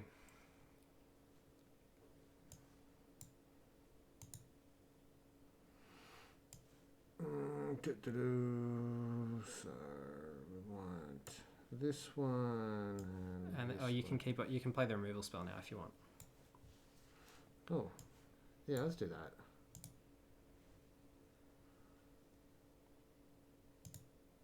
Oh, we should play this in the removal spell. I don't think we have the mana for that. Isn't this a Human Warrior? Oh, you mean just that? Yeah, just this. Oh, well, to trade with this. Oh, sure. Yeah, that would have been okay. What's this? When it dies, yeah, we get tonked. Having the weekend off, like he says, having the weekend off, so playing Highlander on Saturday and on Sunday, I'll start building some decks on Arena. That makes sense. Now we can play the Deadly Alliance after they pump at instant speed. So, yeah, just getting there with that. And then I think we play the Pair Tactician, yeah. This is Cleric, Warrior, and Rogue. Oh, it's a party. Just missing the Wizards. Party time. Party time. All right, cool. Well, that thing's pretty good. And it has trample, so... Or it gets trample. TDP Ambusher never gets trampled, does it? No. Nope. Cool. So let's block the Acquisitions Expert on the Charger and the Tactician on that guy, yeah. Seems decent.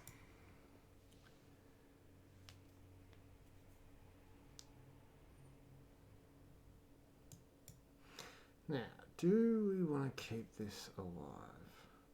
We can kill this. So what are we on? 12, 3, 6, 9. I don't... I think we just want to trade here. Yeah, I'm happy to trade. I think we want to kill the GP. Yeah, just kill this GP.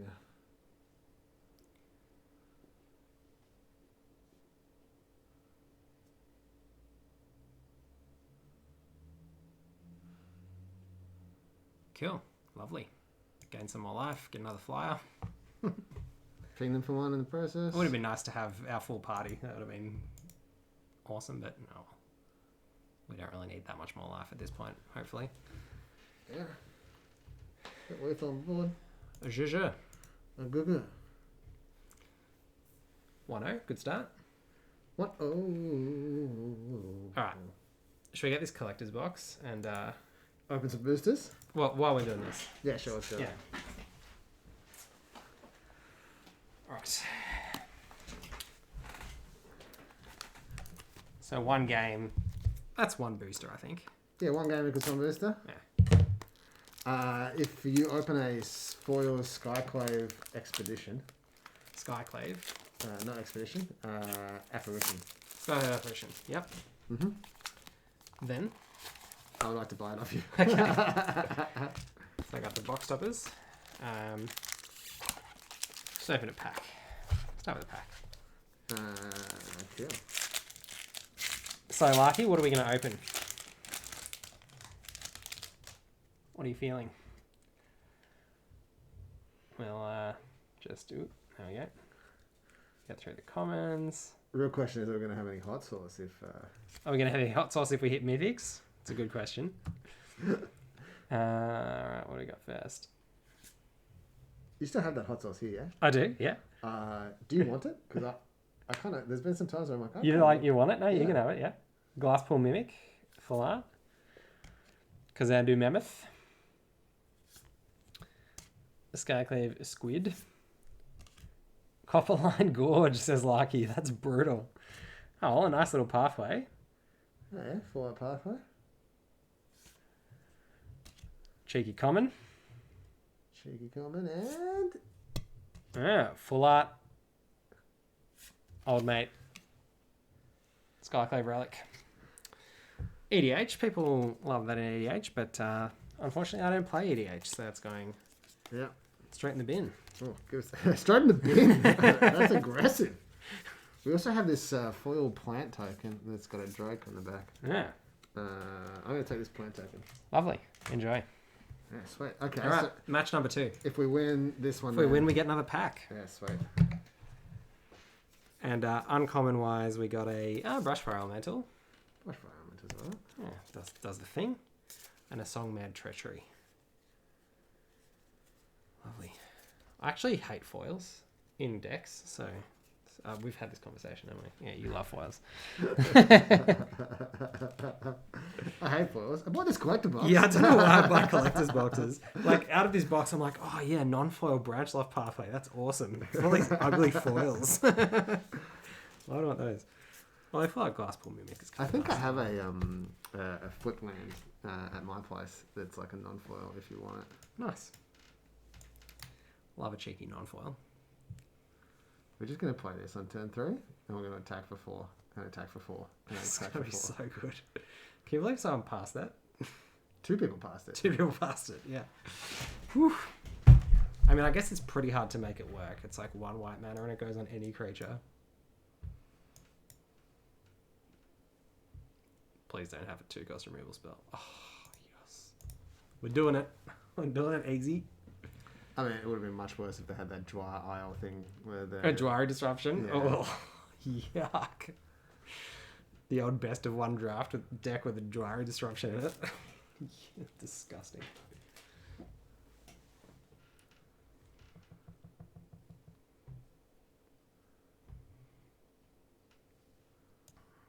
Well, that sucks.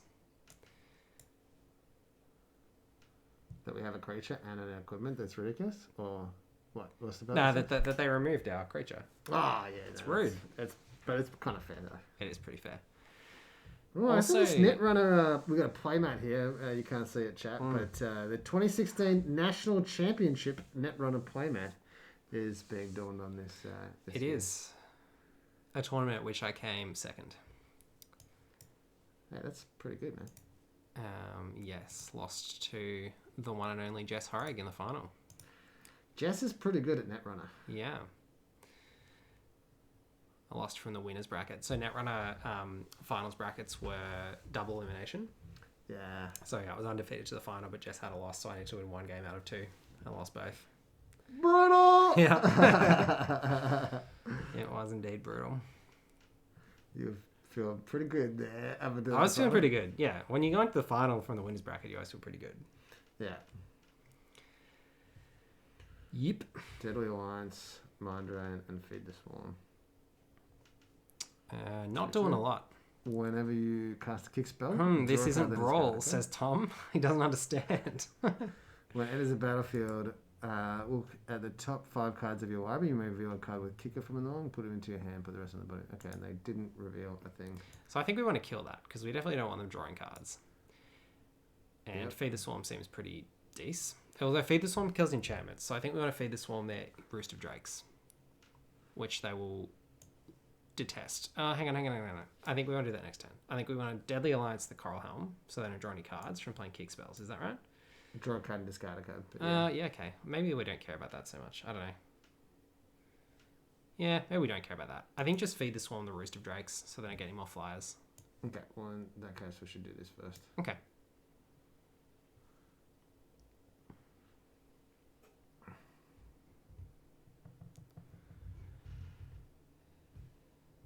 Yeah, Rooster Drakes is like one of the better cards in this deck, so they're going to rage when we Feed the Swarm it, because it's one of the only main deckable cards that actually deals with it.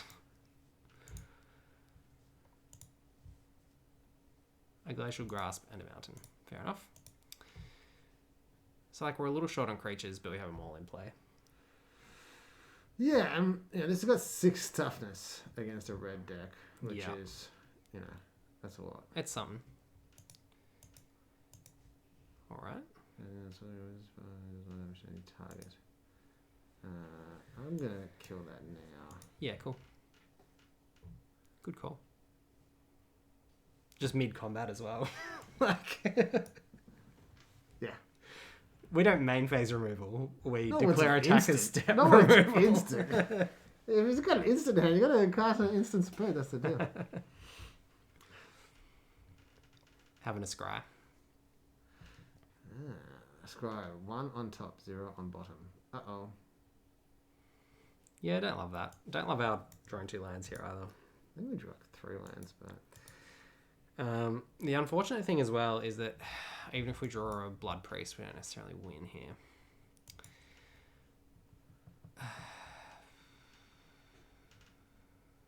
Wonder what they're gonna do. Yeah.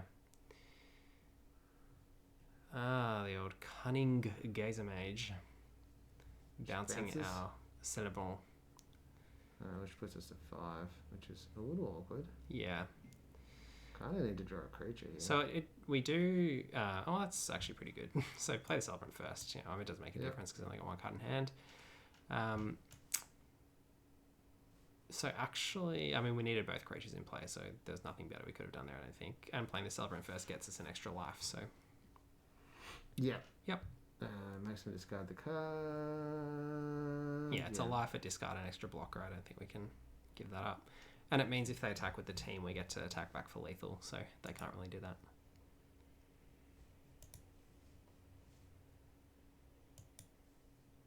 Yeah, that was a really good draw. And they can't attack with this unless they draw a flyer. Yeah. Yeah, that's what I mean. So then they can attack with these 3. And then we get to trade the Gazer Mage for the Acquisitions Expert.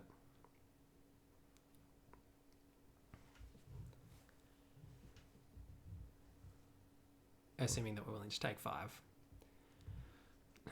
Because all of that requires them not to attack with the Drake, yeah. Yep.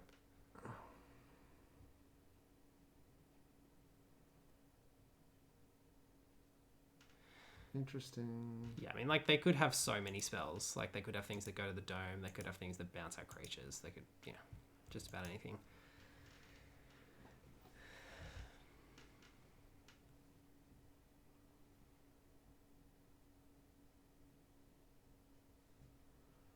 So, like, theoretically, we win now, if they don't have a removal spell.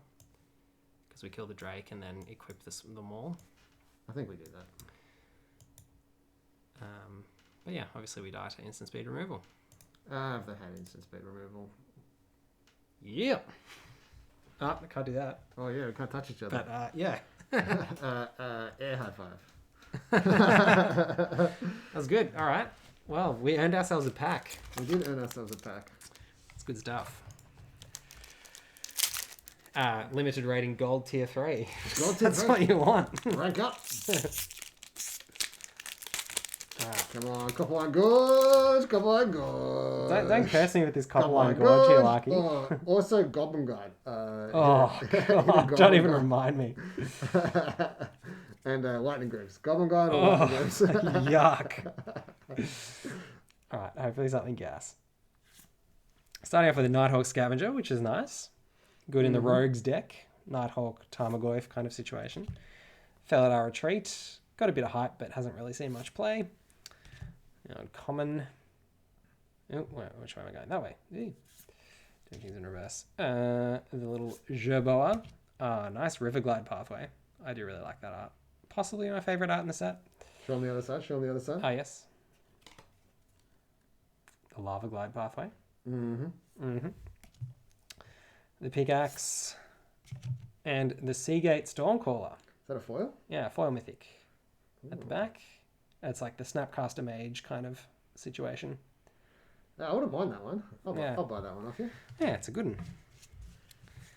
Might see play in Highlander, so Yeah, I'll happily give you whatever that's worth. Lovely. Luble juble. It's very pretty. That is very pretty. Game number 3. What do you reckon that's worth? Let's find out. Seagate Stormcaller.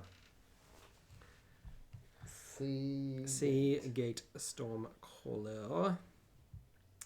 Let's have a look. I have a feeling it's going to be worth way more than I want to pay for it. Probably. Because I kind of want to pay like $15 for it. I think it'll probably be worth about that. StarCityGames.com Stuttgart says Seagate Stormcaller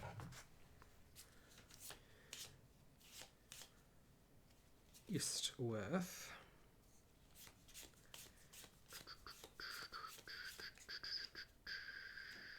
$13. $13. All right.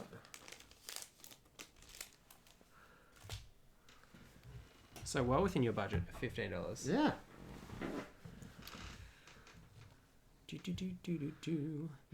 Isaac, do you think it's good in Highlander? I'm thinking about playing it in my Highlander deck this weekend, but I'm unsure. Shall we? Let's talk that through for Lucky in a bit more detail. I mean, we've got this game coming up, but the card says 2 cost, 2/1, human wizard, kicker of 5. When it enters the battlefield, copy an instant or sorcery spell with converted mana cost 2 or less that you cast this turn when you cast it. If it was kicked, you copy it twice instead. So if you're playing Ancestral Recall, I would play that card. Yeah. Like if you're playing like blue-red, then yeah, I'd play it. Blue-red-black, blue-red. Like if you're playing like a tempo-based kind of deck, it copies Price of Progress. The list goes on. Cool. I think it's probably the expert. Yep. Yeah. A card's so gas. I like Card Sale Freeboot is gas, but this just gets rid of it. It's a rat, Miss Rats. Yeah.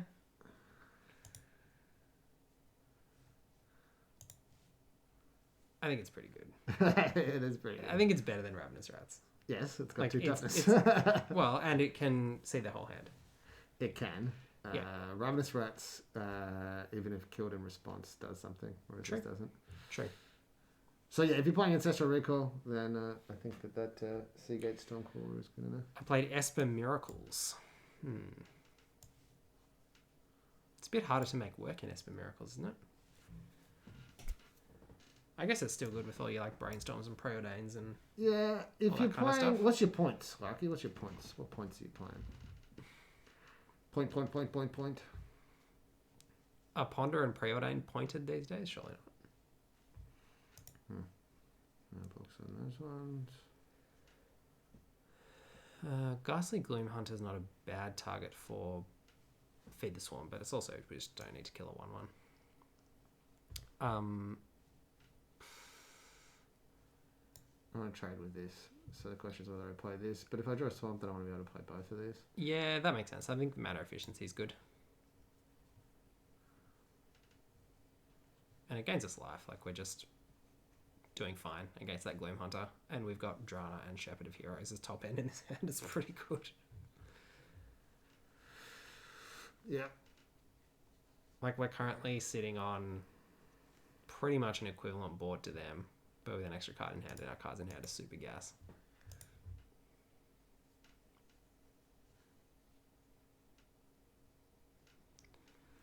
Larky's linked us his deck in the chat skis. And it's refused to tell us what points he's playing. Just will not tell us the points.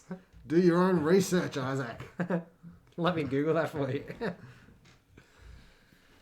Oh, that's unfortunate. Oh, stupid flies coming in here. That's so annoying. Moths at night. Must be some gap in my house somewhere. Blight Priest sounds good because it triggers off the Celebrant too. It's pretty much the list, except I was probably going to play Recall, but I got to figure out what points cards to cut. Well, we can help you do that if you tell us what points cards you're playing, Larky. Yeah. I think Blight Priest, yeah, and then you can just trade it with that Expedition Skulker if you want.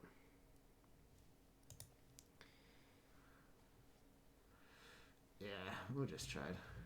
And then we've got Drana coming, and we've got the Blood Priest that we also want a Blood Beckoning, presumably. Mm-hmm.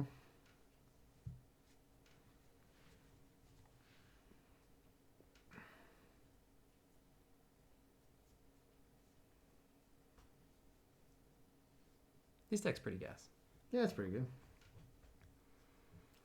Considering we're playing like 16 lands plus, 2 relevant things that tap for land plus a third one, kind of. Oh, 5/4 landfall. Gets indestructible. I think we just kill that now. Yep.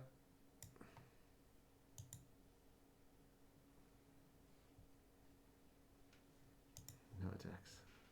Nope. Because, yeah, as soon as we draw our 4th and 5th mana sources, we're going to be in a pretty decent spot, I think. Yeah, fine. I mean, I think we just feed the Swarm the Canopy Ballast, I think. Unless you want to mind drain their last card while it still does something. And just take a hit from the Ballast. The Ballast doesn't have trample. I think we can just do that. We'll just block with the Acquisitions X, but I think it's better to mind drain now. Yeah, actually get a card out. Yeah. Dig through time, Mana Drain, Force of Will, Snapcaster Mage, Sanctuary, and Jace. Which Sanctuary is pointed? Mystic Sanctuary. Mystic Sanctuary, right. Dig, Drain, Force, Snap, Sanctuary, Jace. Yeah. Esper, Sanctuary, Dig. Yeah, I guess Seagate is not as good in that point configuration.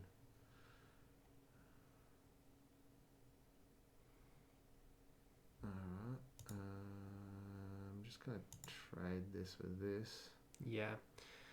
The Skulker's got Death Touch. I'm happy just holding the Expert back to block the Blightblade, I think, but... Yeah, that's what I'm thinking.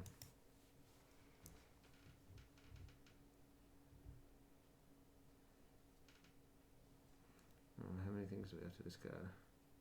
So we have to reveal 1 to discard 1. So I think we probably reveal the Shepherd of Heroes. Yeah. I don't know what you think. Yeah, that seems... What's the limit on Drana? Is it a converted mana cost 4 or less or something? I can't remember. Non-legendary creature card. They choose. Cool. Probably going to play Recall on the weekend as I have access to borrow one. Okay, that's cool. Hey, a Black Source. That's pretty handy. So now we can kill their Skulker and play the Blood Priest. Yeah, maybe we just kill this with this. Because we can trade these two for this. It does have Death Touch, but yeah. Yeah, but that's also cool. fine. Okay. I suppose it is just only doing 1 damage. Like, that's yeah, nothing. and we're going to be gaining so much life. Yeah, let's kill this. I kind of also want to save that Blood Beckoning for if they kill our Drana. Yep. Because being able to get it back is pretty gas. Sure.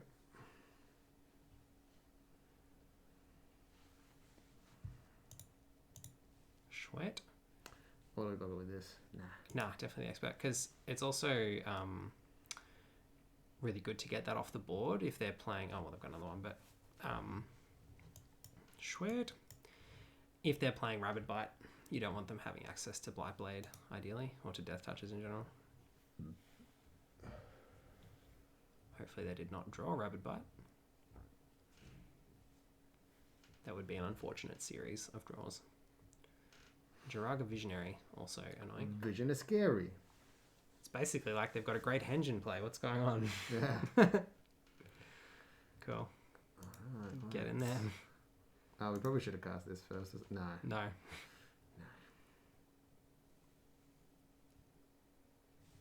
don't know how many creatures we've got. Feeling pretty decent about another pack after this match. Oh yeah, we want to just save this in case. Yeah, in case that dies. Because I'm just not sure that we can lose while that's in play.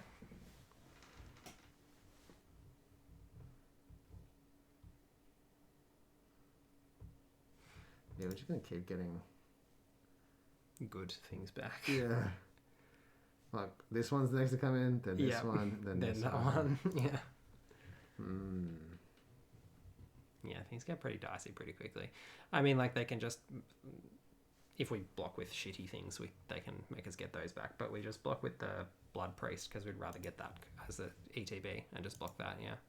And then I think we take 2.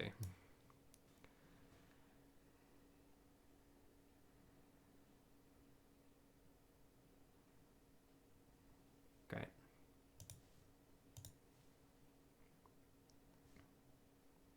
Yeah, why not?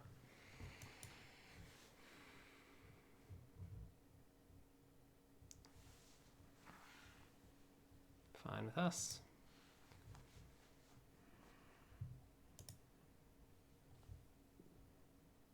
I feel we like also gain a life.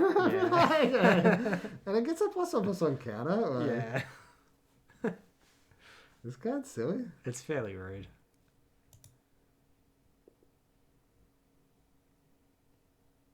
Okay. No, we just don't put it back in the bin. It's not worth it.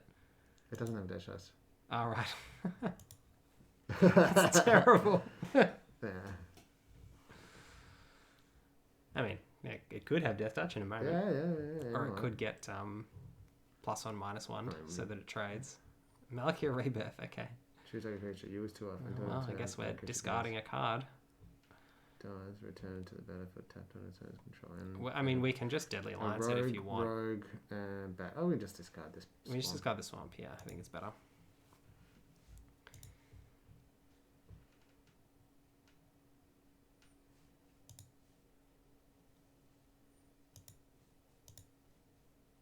Just have to click Resolve, yeah. Yeah, that's not too bad. I think I'd rather have a Deadly Alliance in hand than a Swamp in play. Oh, yes, please. Our deck's so busted. Oh, man.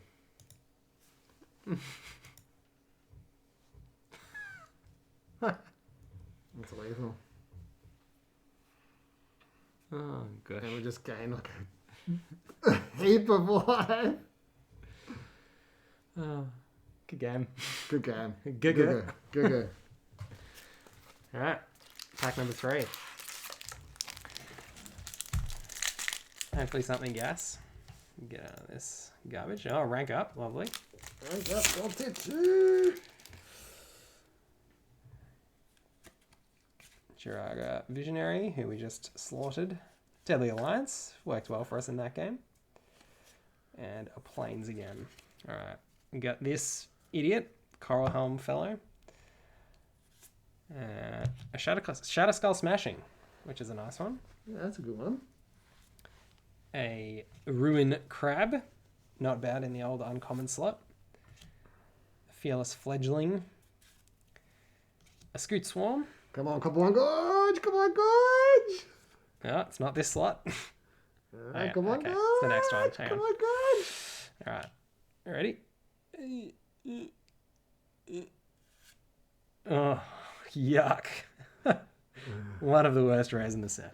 What does it do? You can have a look. There's a wall of text that doesn't do a whole lot. Zagras, Thief of Heartbeat. 6 cost 4/4. This spell costs 1 less to cast for each creature in your party. Flying, Death Touch, Haste. Other creatures you control have Death Touch. Whenever a creature you control deals combat damage to a Planeswalker, destroy that Planeswalker. Okay, so it's got Death Touch for Planeswalkers. Yeah. Scoot Swarm's cute. But not playing it in my current red-green build, so not as useful. I don't know what you've sorted this into, but... Yeah, just put some, like, nice cards on top and trash underneath, you know? Nice. So if we go 7x, then we get to open an Expedition, which is pretty gas. Yeah, this seems like a good hand. Alright. Turn 2 this, turn 3 this. Yeah. Kill a creature, get rid of the last 2 cards. Yep.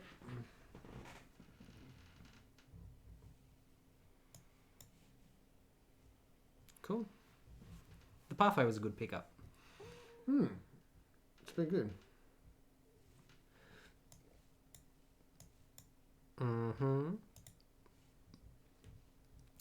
Yeah, like just having that one Raise Dead is so nice in this kind of deck. Just being able to get back kind of the piece that you need Yeah. at the point in the game when you draw it. Or being able to draw 2, like Yeah. later in the game. Yeah. Oh yeah, I mean, when I say piece, I mean pieces, obviously. But like if you play the Gloom Hunter early, it's especially good in a kicker set, I think. Because it removes some of the opportunity cost of playing your kicker spells that are unkicked. That's so gas. I love triggers. I love synergy. Wow, okay. They just didn't want to trade. Interesting. Really weird. They want a rogue. They want a rogue. They want to rogue it up.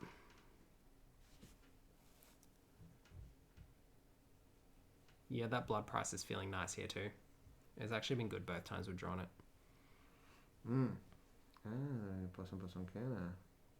It's Vanquish the Weak is power 3 or less, right? Yep. Yeah, sweet. Oh, hello. And they just milled some cards into our bin as well. For the drama.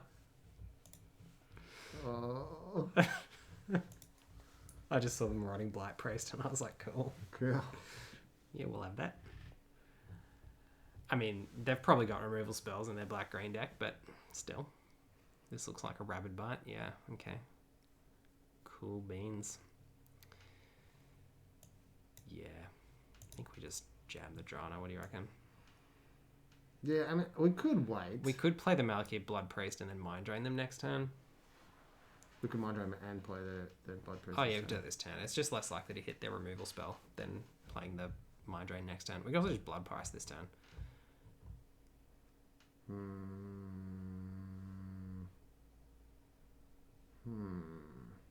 Like, we're not in a rush. I think we want to do this one. We guarantee 2 cards. Yeah, let's do that. I think we're guaranteed 2 cards next turn. Almost. Like, it's very unlikely they're going to be able to play 4 cards next turn. 5 cards. Because they're going to draw a card. Yeah, but if they're left with 1, then we haven't hit 2 cards. Dauntless Survivor and a swamp.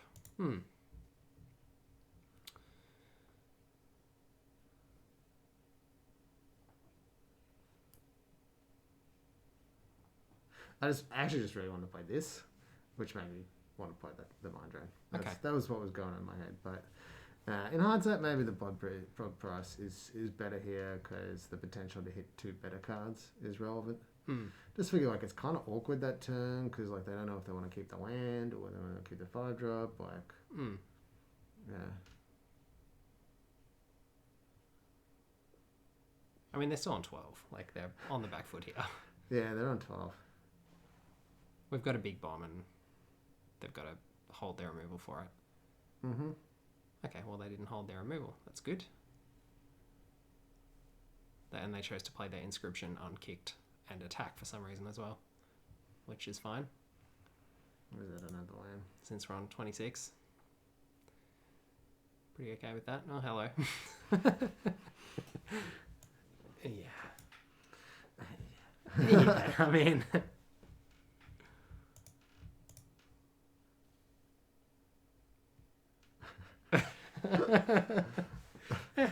Well, you know. Oh, shit. Cards do stuff. There goes the removal spell. And here comes the big D. So the other thing about Dranen right now is that we have, 2 Malakir Black Priest and 2 Malakir Blood Priest and 2 Marauding Blood Priest in the bin or something? Like, we've got pretty ridiculously stacked graveyard.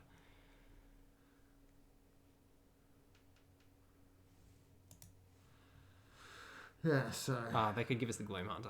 Yeah. But even then, it's a 2/2 flying lifelinker. I think we just equip them all to Drana, right? Nah. No? Nah. Don't want him for 6, so it's still a 2-turn clock anyway, at 4. Yeah. Yeah. We can equip it to whatever we get back with. Yeah, true.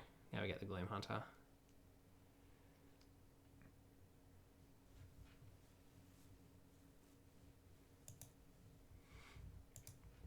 I guess the Black Priest, interesting.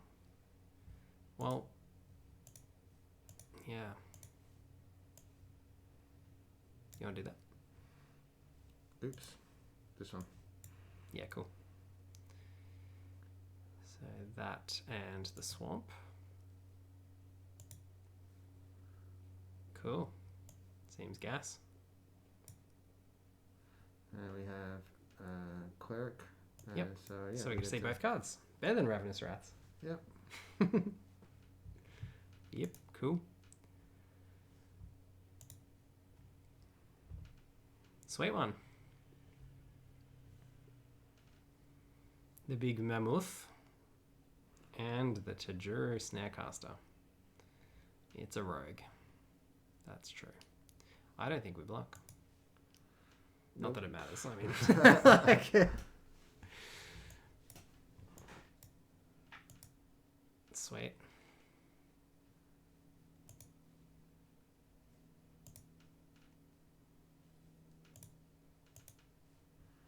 Very nice. Pack number 4. That means we're 4-0. 4-0. Not a bad start.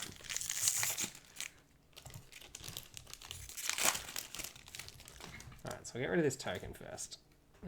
Cat Beast Goblin Construct from that creepy little goblin dude.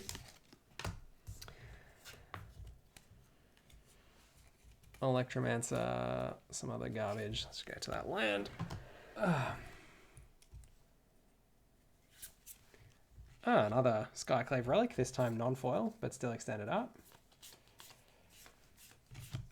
This really ugly gold rare that no one cares about. A Lagak.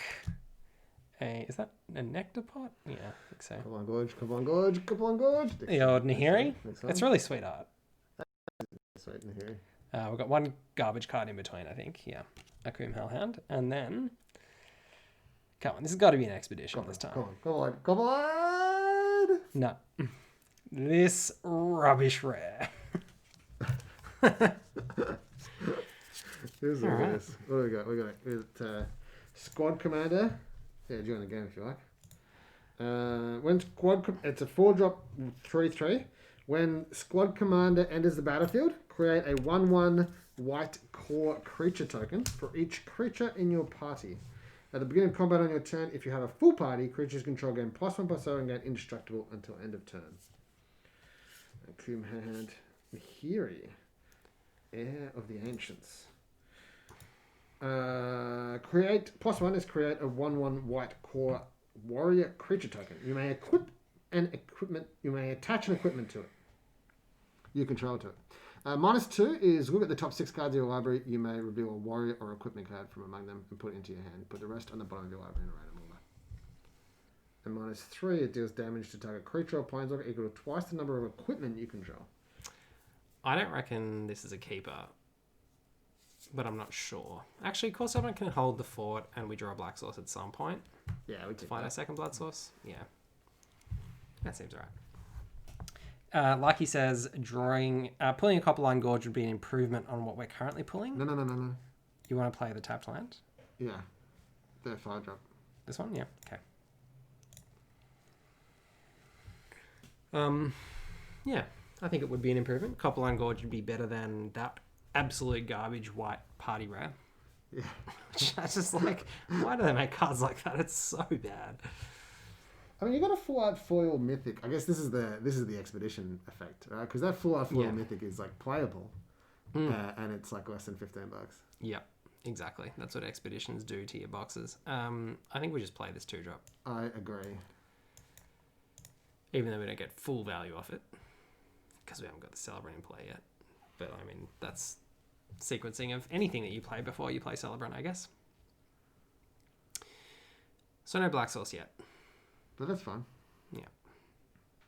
We've got another 2 draw steps before we'll feel that pinch. Hey.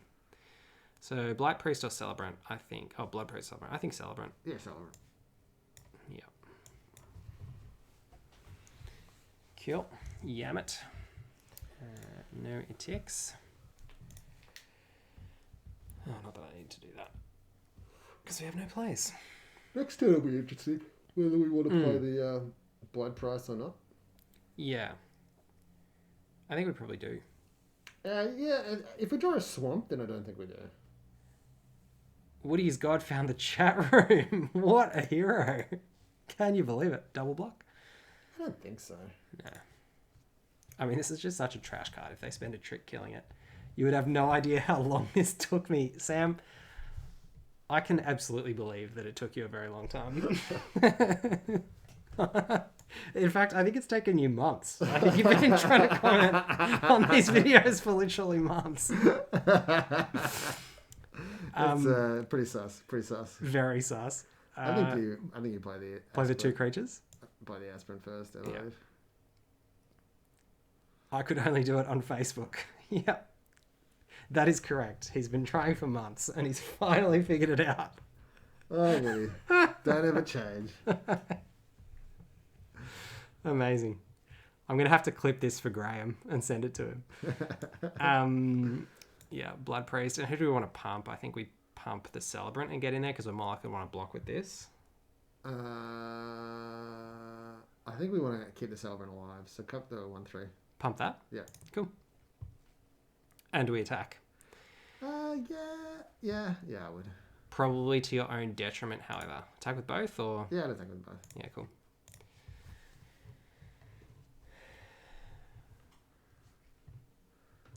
This is almost a constructed deck. Like, trade out Core Celebrant for the 2-drop Gold Cleric and, getting close. Constructed decks don't play Malekith, but Blood Priest, fine. But there's some constructed pieces going on here. Yeah. Field Research is returned because they kicked that. Okay. I mean, I'm tempted to do this, but I'm also tempted to just keep up the pressure. Yeah, just kill the 3/3 and pump the Core Celebrant. Yeah. And attack with this as well. Yeah. But not the aspirant. Yeah. Get in there.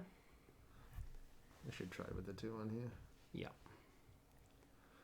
which is just cool. a lot of pressure. They just got back like a 6-mana draw 3, but Yeah. they don't want to do that. Yep. Agreed. And the 3/3, they do want to do it. Okay. Like the 3/3 was good against our board there, but most of their creatures are now not going to be great against our board the longer this goes on. Yeah. So yeah, I think spending the removal spell, that was fine. Unfortunate. No, I think we can Blood Price. Yeah. Okay. Swamp and the Sellsword. Yep. Which still, unfortunately, we can't play this turn, but that's cool. That's cool. The pump itself? 2/4. No, I don't. No. I don't think we ever pumped that. Yeah, cool.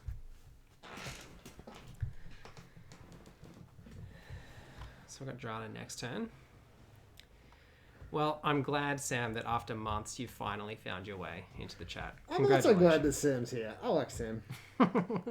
He's good value. Except when he pisses me off.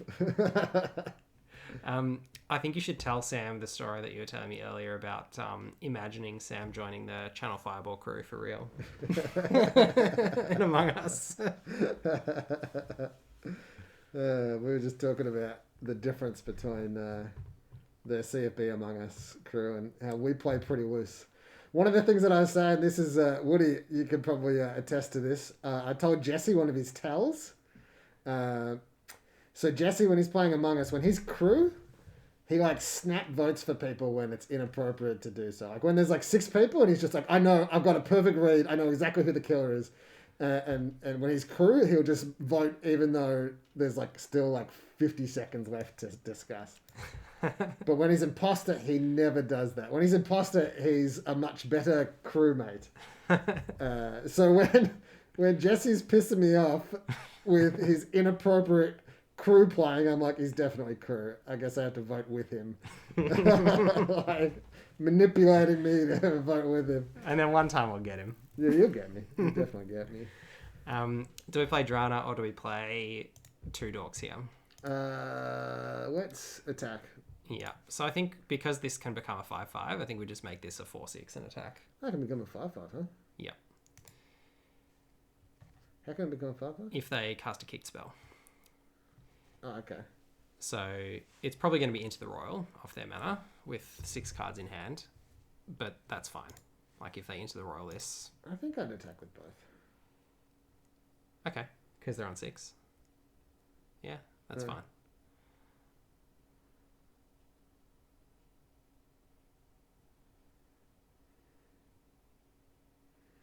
This is a weird attack.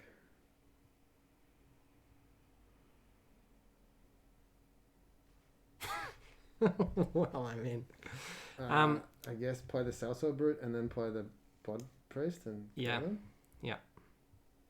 So I think they've probably got anti-cognition is probably what's going on. But I don't really know.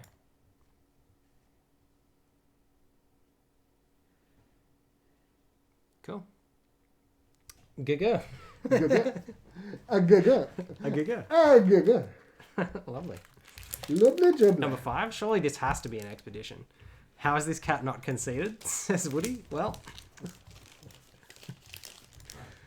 they did have 6 cards in hand, but they just chose not to block. So, yeah, what can you do? Alright. So I'll get rid of this token. Come on, expedition. This will be almost halfway through the box now.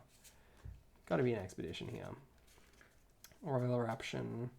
Zoff Consumption in the uncommons there. Alright, Forest. Another terrible party rare. Is that Swarm Shambler? Ugh. Yuck. Akum Hellhound. Skyclave Pickaxe. Oh, nice. Another full art pathway. Nectar Pot. And... Come on, Gorge! It's not an expedition. Oh, Confounding Conundrum. Alright. Yuck. Confounding Conundrum is blue and 1 enchantment. When Confounding Conundrum enters the battlefield, draw a card. Whenever a land enters the battlefield under an opponent's control, if that player had another land enter the battlefield under their control this turn, they return a land they control to its owner's hand. So it's good against landfall.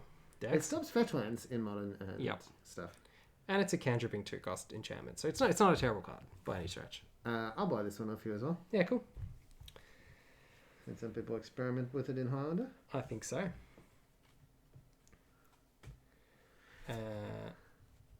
I'll keep.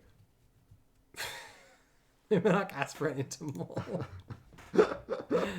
Oh boy. Well, this could go very well, or it could sputter out. But even then, yeah.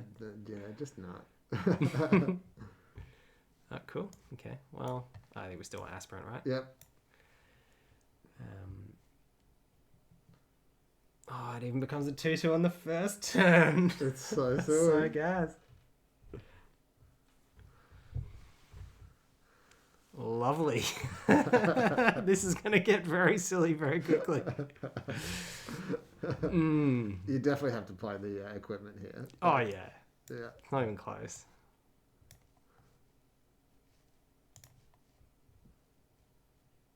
Oh, yuck. Nice. Attacking for 5/5 flying 3. first striker on 3. Oh my god. I guess they could... They could do all sorts of things that would make me really sad. Nihiri's Yeah. blinding, but it doesn't even make us that sad. Nah. That's just so nice to have as a backup as well. So I guess play the Tactician. Yeah. And then equip skis next turn. Although it doesn't take away the ability for us to equip, does it? No, I don't think so. It's a pretty good passive ability to have remain on the battlefield too. Yeah. And they had to do it. Yeah, they just had to do it. Yeah, Just it's people just not buying it. miserable, isn't it? It's just not even fair. It's going to have 4 toughness, so you don't even need to equip, but you can. I think we should. Do you think? Yeah, do it. Why not? I mean, we can play a blood priest and a cleric, but whatever. I think, yeah, It's a 2-turn clock now. that's so silly. Yep.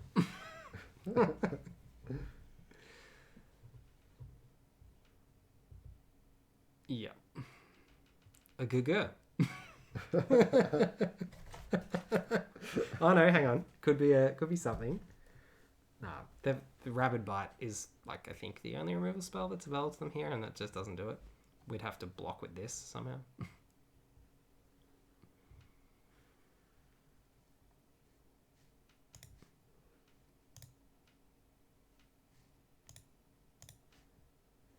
A good. All right. So, as expected, the deck's done pretty well. That was so silly.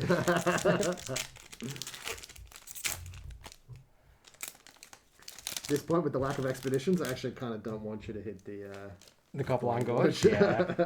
We've got to hit something gas. All right. So we'll go through those garbage commons. And then the first rare is... Oh, yuck. This Old Mate again.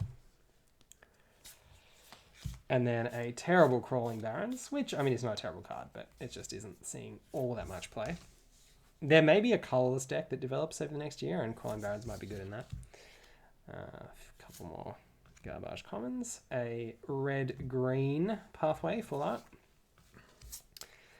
A Ruin Crab foil, which is nice. That's actually worth more than most rares in the set.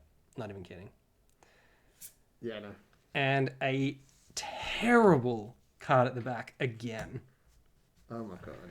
What is it? So What is it? it's just awful. Alright, so it's a 3-cost 0/0. It enters the battlefield with 3 possible on counters on it. Whenever another creature you control dies, if it had a plus on counter on it, put a plus on counter on a Grackmore, this creature. Whenever Grackmore dies, create an XX black and green Hydra creature token where X is the number of possible on counters on Grackmore. So it's a 3-cost 3/3 that when it dies, you get a 3/3. Yeah. That's about it. There we go. Cool. Rares and then other garbage. And garbage. Very good. So, can we get this 7th win to pick ourselves up an expedition? Box topper. I hope so. From the box topper. We have to go to the box topper. Yeah. It's the only way we're getting them, apparently. Bloody hell. I mean, it would be super gas if you just like open like a misprinted expedition or something. Yeah. Just like well, with my name on it. Yeah. Yeah. No, just any kind of Yeah, just any misprint. misprint. Yeah. They'll go for a lot of money. Woody says, you guys need to get better at opening rares. Well, thanks, Sam. I mean, that's the kind of thing that an imposter would say. It is. So, yeah, pretty sure that that makes you the imposter. I saw you doing storage. I also like that when Sam signed up for Twitch evidently tonight, he's spelled his name wrong as well. Wood is God. Wood is God.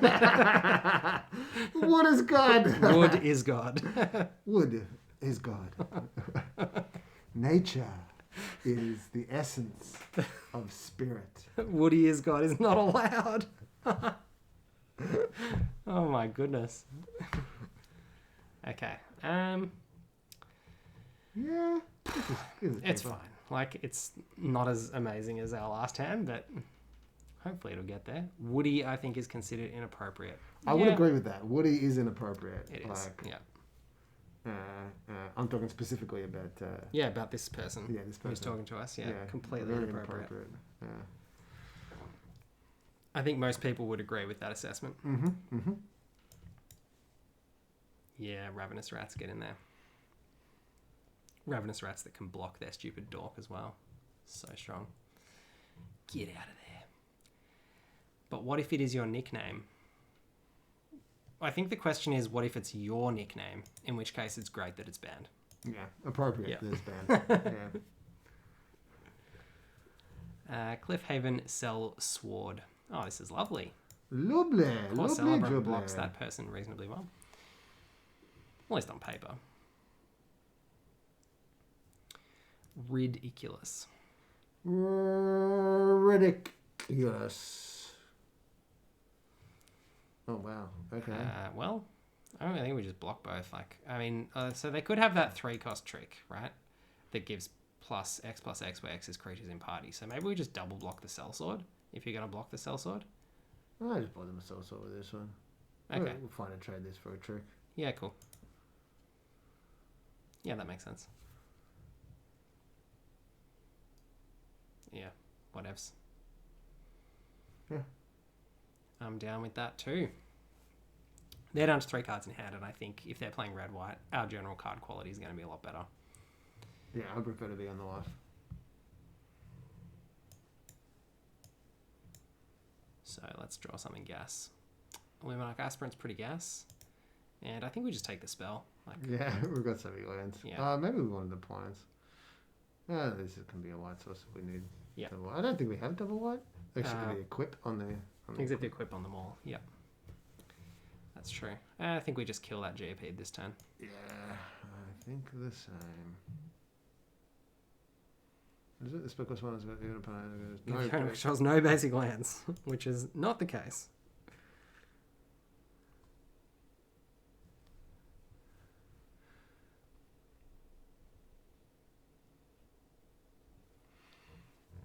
Scott is going to start bashing for 2 and kind of be annoying. For 2, yeah. I mean, it's fine if they're bashing for 2, but it's annoying if they had other creatures. It is. Yeah. So it is killable. But... I also don't really care. Yeah. I'm not super desperate to kill it. I'd rather be able to kill the next thing they play, to be honest. Yeah.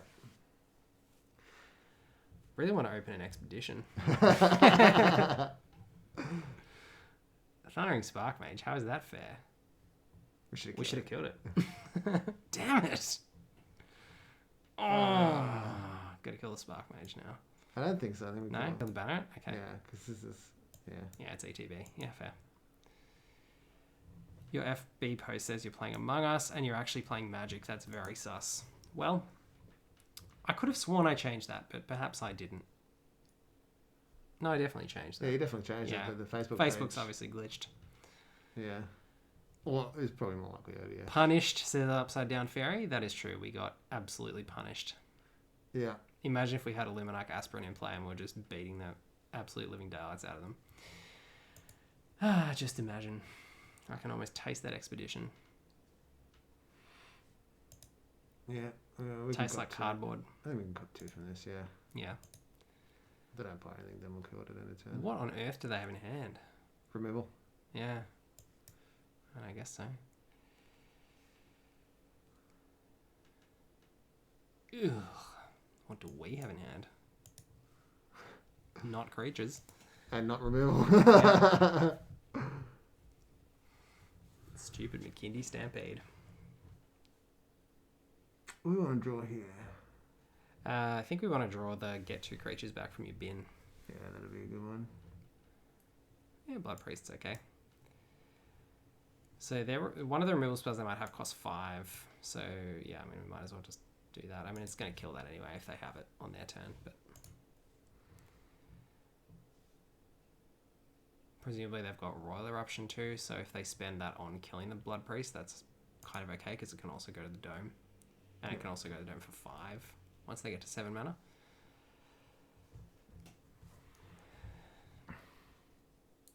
So I think they're probably tossing up about whether to spend the Royal Eruption here, I'd imagine.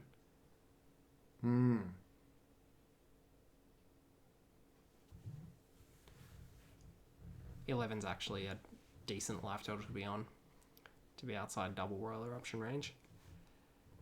Spark Mage, however. Okay.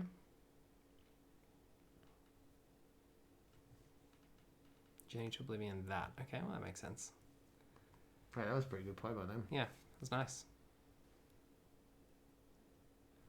Shepherd.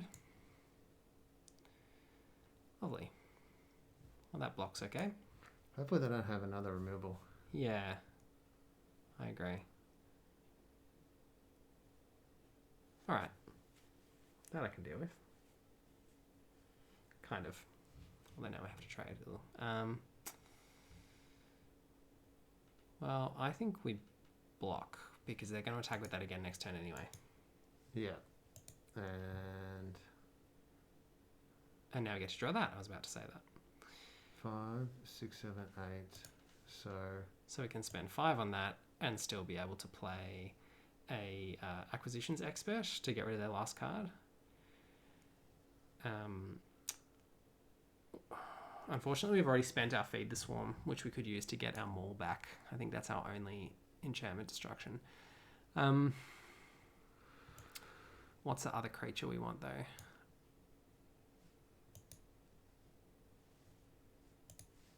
Shepherd of Heroes is... I think we can just not get the this back, and instead we can get a 2-drop and this, and that. I'd rather get that card. I'm pretty sure it's not a land. I feel like it is. Okay. Alright. We've got enough time to let one of these clocks go. So if we get this, then we get to trade with their 2/2, or we get this, we're going to have Aspirant and the Shepherd, and then we take 5, and then this becomes bigger, or the Shepherd or the Aspirant becomes bigger.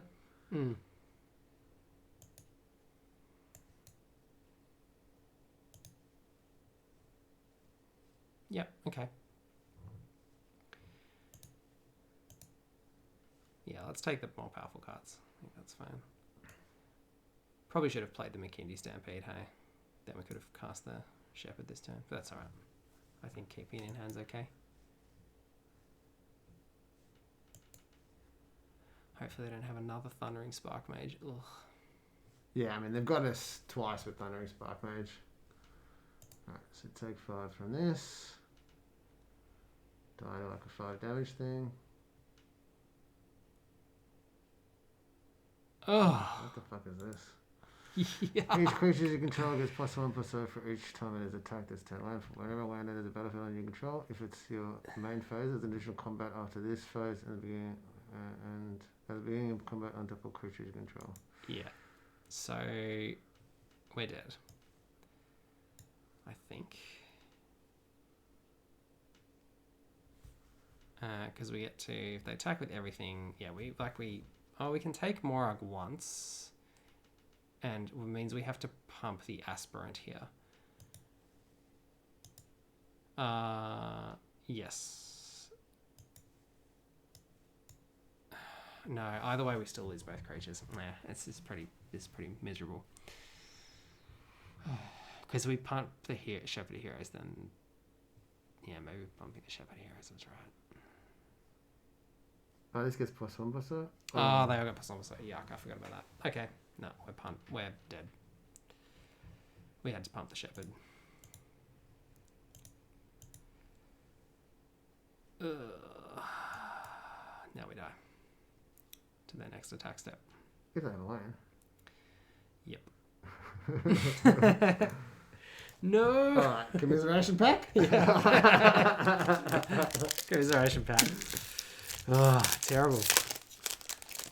Yeah, they got us with two for ones. Yeah, that was good though. Like, you know, we had a bunch of stuff. Like, our deck did work, but Just couldn't quite overcome the 2 for ones. Alright. Terrible. Another party card. Absolutely dreadful. Nighthawk Scavenger. That's a good one. The garbage. The garbage. Another nice pathway. The best pathway, in fact, I think, in terms of financial value. The filler card. And then... It's not an expedition. It's a terrible Inscription of Ruin. What does Inscription of Ruin do for our listeners? All right. Inscription of Ruin is a 3-cost sorcery. It's got kicker for black and 2. Choose one. If this spell is kicked, choose any number instead. The options are target opponent discards 2 cards. Return target creature card with converted mana cost 2 or less from your graveyard to the battlefield. Destroy target creature with converted mana cost 3 or less. Yeah, it's an interesting card. Yeah, it's just the problem with it was 2. One is it's a sorcery, which sucks, and the other is that the kicked version is so expensive, like 7. Yeah, that's a lot for 2 of those modes. Like if it was 5 or 6, it would be very good, but 7 I think is just too much. Come on, 7th win.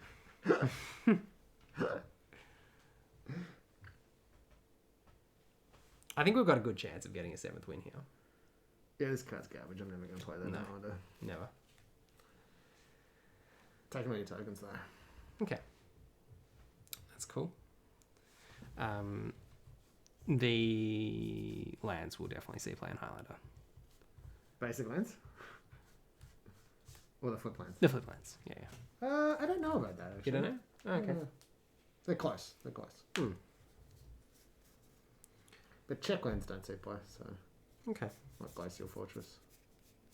Although I think in the strict 2 colours. Yeah. They do.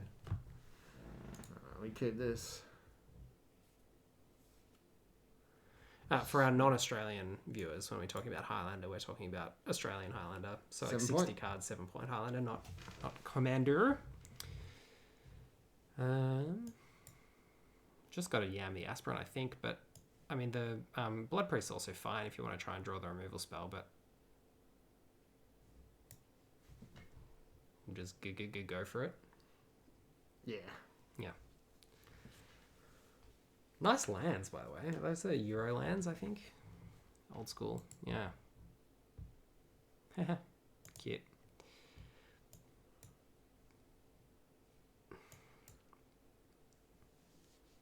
And then just start pumping the Celebrant, or... Yeah.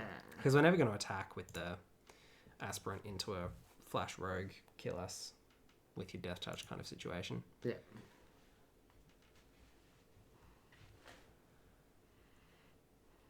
Although they didn't have the Namana 3-cost flyer fellow.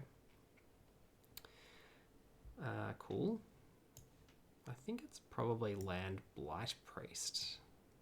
What are your thoughts? Agreed. It could also be Hagra Mauling on the Skulker, but I think that's more likely to run into a counterspell. Although the main counterspell is... Yeah. The main counterspell is Anti-Cognition, which only targets creature spells, I think. Although they could have Jwari Disruption as well. Yep, so they got the Rogue for the Death Touch. Oh, and shrinks our dude to the point where it dies. Yep. That's pretty good. Yep. Yep. But also fine. Yeah.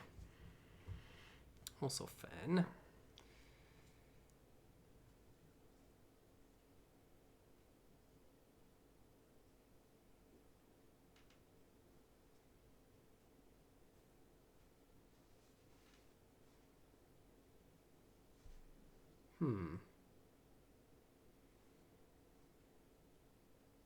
I think we want to play the Mind Drain next turn, because I think it's more likely that they've got flash creatures than counterspells.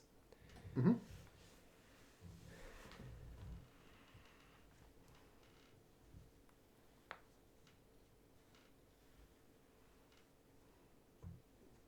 Cool. I think we'd probably play that as a land. But we play the Mind Drain first, I think. I don't know. Like, I think we can take a turn off. But the thing is, if they play a flash creature, draw a land, play something, play two things, Yeah, then... okay, so if they play a flash creature, they go down 3, then they draw, and they go to 4, then they play land and go to 3, and then they play a spell and go to 2. Ludicrous is raiding with a party of 5. Thanks for the raid. Yeah, thanks for the raid. Thanks for dropping down. Welcome, everyone. We're playing some draft. Playing some draft, going for our 7th win. Hoping to get there. Let's start with this. Thanks for dropping by. How's the stream, Ludicrous? Yeah, what you been streaming? And then do you want to follow up with the cleric, or do you want to play the land? I just want to play. You just want to play the cleric? Yeah, cool. Yeah. Sweet. We've also been cracking some packs. Jesse, do you want to tell our new viewers what delicious things we've opened in this so we've been cracking a collector's booster every time we win a game, which has been 6 so far. It's been a pretty good start. And we've cracked no expeditions in 6 collector boosters. What have we got though? We've got a foil full art Seagate Stormcaller, was probably the best card. We've got 3 full art Pathways, a Shatterskull Smashing. I think that's the only other mythic we've had. Oh, Nahiri. A full art Nahiri. But yeah, nothing too exciting. No expeditions. That's the point. Yeah, no expeditions in half the box is slightly upsetting. We're going to crack like 2 expeditions in the second half of the box, which we're going to get to after this win. After this, yeah. Yeah. Then we might switch over and play some Among Us. Yeah. I reckon. I might go home and take my mask off. Yeah. Valakut, let's go. Let's hope not. Bouncing Luminarch Aspirant, interesting. So if we go land next turn, we get to Mind Drain Luminarch Aspirant. Which is decent. I suspect that they have a counterspell.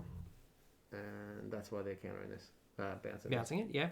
Yep. Yeah. So how many cards in our graveyard? Because Anti-Cognition's upgraded version obviously depends on that. Nope, they just wanted to retrieve the Into the Royal. Oh yeah, that's fair. I mean, it's fair, but it's a bit odd. It's not particularly strong. Let's just go this one. Yep. I think we start attacking into this board very, very soon. Yep. I agree.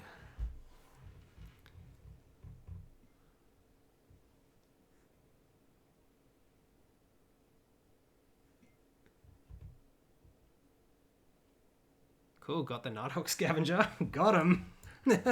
Off the top. Wow. So I guess we do it to Pump this. that, really? And then attack with everything. I probably would have pumped the Blight Priest so they need to double block it. I don't know. Maybe not. I got a Death Toucher. Oh, yeah, okay, cool. I didn't realise. Oh, of course, they've got the double rogue. Yep.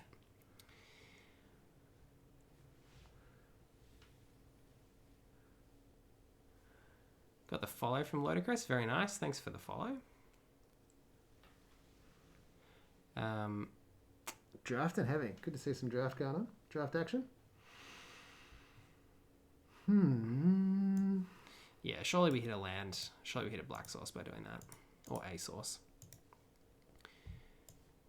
Awesome good cards. One of the 2. Yeah, one of the 2. We have both in our deck, and we hit both. Really? Yeah, I think we take those 2. Yeah, just cool, take cool. the 2. We're on 26. Yep. Take the 2 great cards. Yeah, that makes it pretty difficult to see how we lose. Yeah, we're happy to lose that guy. Cool. I think attack with both. Skyclave Carrick is infinitely dispensable. Yeah, maybe we'll target this to make them both 3 power. Yeah, probably. But that's fine. One's going to get bounced and then whatever.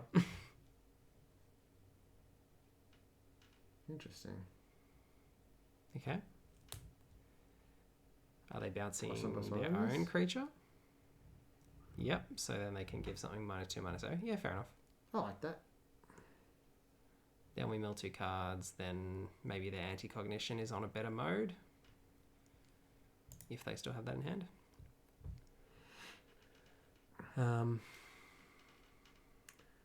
Yeah, that's a cool play. I didn't see that one, actually. How many cards in our bin? 9 now. Yeah. So all their cards are on upgraded mode.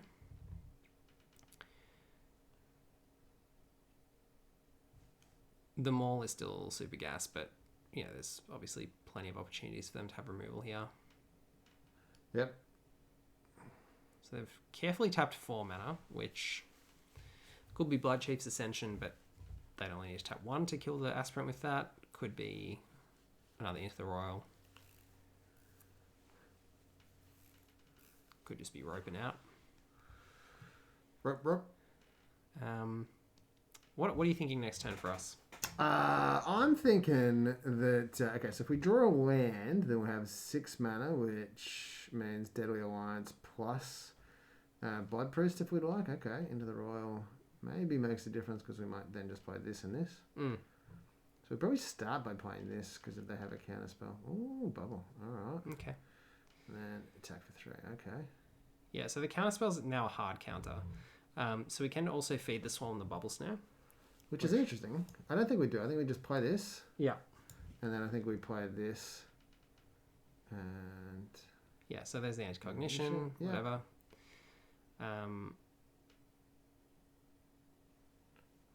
You don't think we feed the Swarm the Bubble Snare, getting back a 4/3? Nah, I don't think so. Okay. Because we got this, which means that like everything's a threat. Yeah. Yeah. Yeah. Cool. Yeah, I mean we're just flush with amazing cards in hand, and they're going up the top. So. Yeah. What's this? Yeah. That's worth tap killing. another untapped rogue you control. Can't be bothered into whatever it is. Combat damage to a okay. Yeah, we need to kill that. Yep. So we can maul the Scarclaves and feed the Swarm. Don't do that. I think just because we want to play them all this turn, right? Oh yeah, more and feed the Feed the Swarm. Swarm. This one and this one.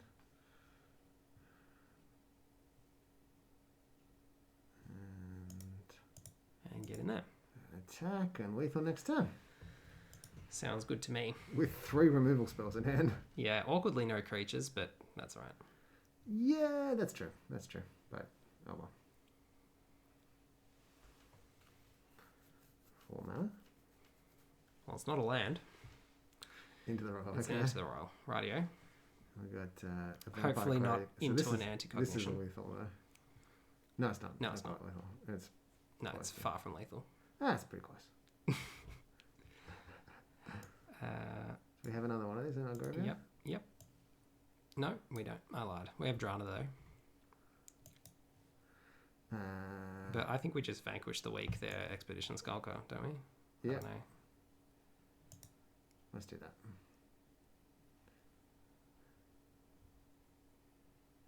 Like maybe they've got a Namana Skydancer now to follow up with, but Oh, this is a Blood Priest. I kept thinking it's the 3/2 that. the Drainer. Yeah. Because it's a 4/3 here. Like I Yeah. just didn't compute that was. This is a 2/1 with 2+1+1 counters. No blocks on that one. Hippie to go to 15. Roost of Drakes. That's a good one. That's a good one. Yeah. Okay. Well. I think we just kill the Drake, attack them. I mean, they can Kiko make another Drake, is pretty annoying. So maybe we just make our first striker. Yeah, I think we should do that. And then I think, it's hard to know. Like, do we just get back our, we'll see what they have in terms of spells. Okay. Yeah, I think we just get back our 5-drop now. Or maybe we don't. Like, we've now got access to 2 Blood Priests if we want to just drain them out and kill them that way rather than having to bother getting damage in. But the Blood Chief is pretty amazing. If we drop that next turn, it doesn't get killed. It would be Blight Priest, I would imagine. Because I can play this and play this, and it does it's the same. only 2 damage.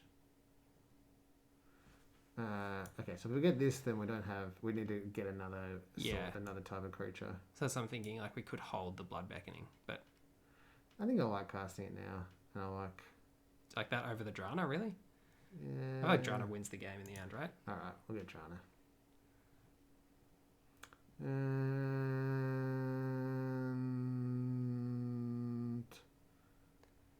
do we play the land?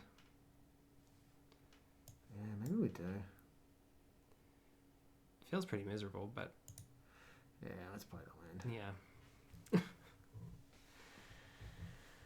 Yeah. Have we punted? Like their deck's pretty good. Yeah, the deck is pretty good. Just depends whether they keep drawing gas or not. Really?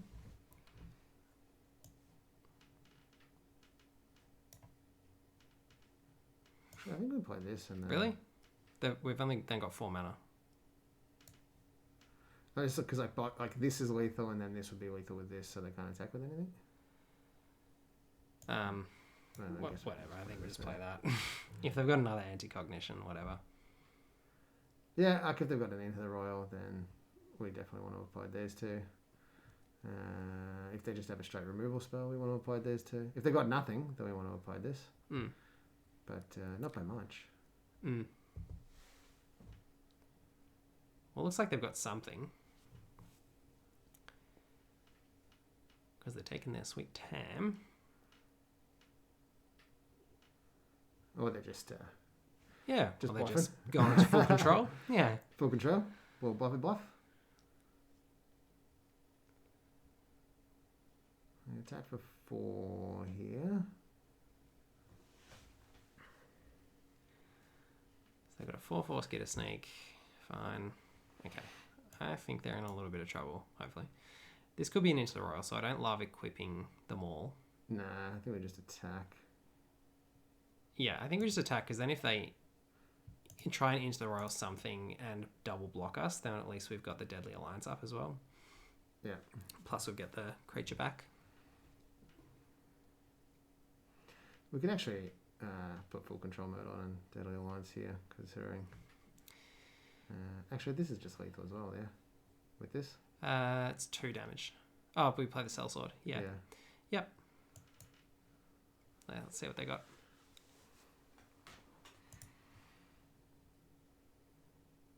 Nah, let's Deadly Alliance there. No, we just kill them. Yeah, no, it's right. Yeah, it only gets rid of power. Yep, sweet. Sounds good. Got him. Good. There we go. 7 wins. That was actually pretty close.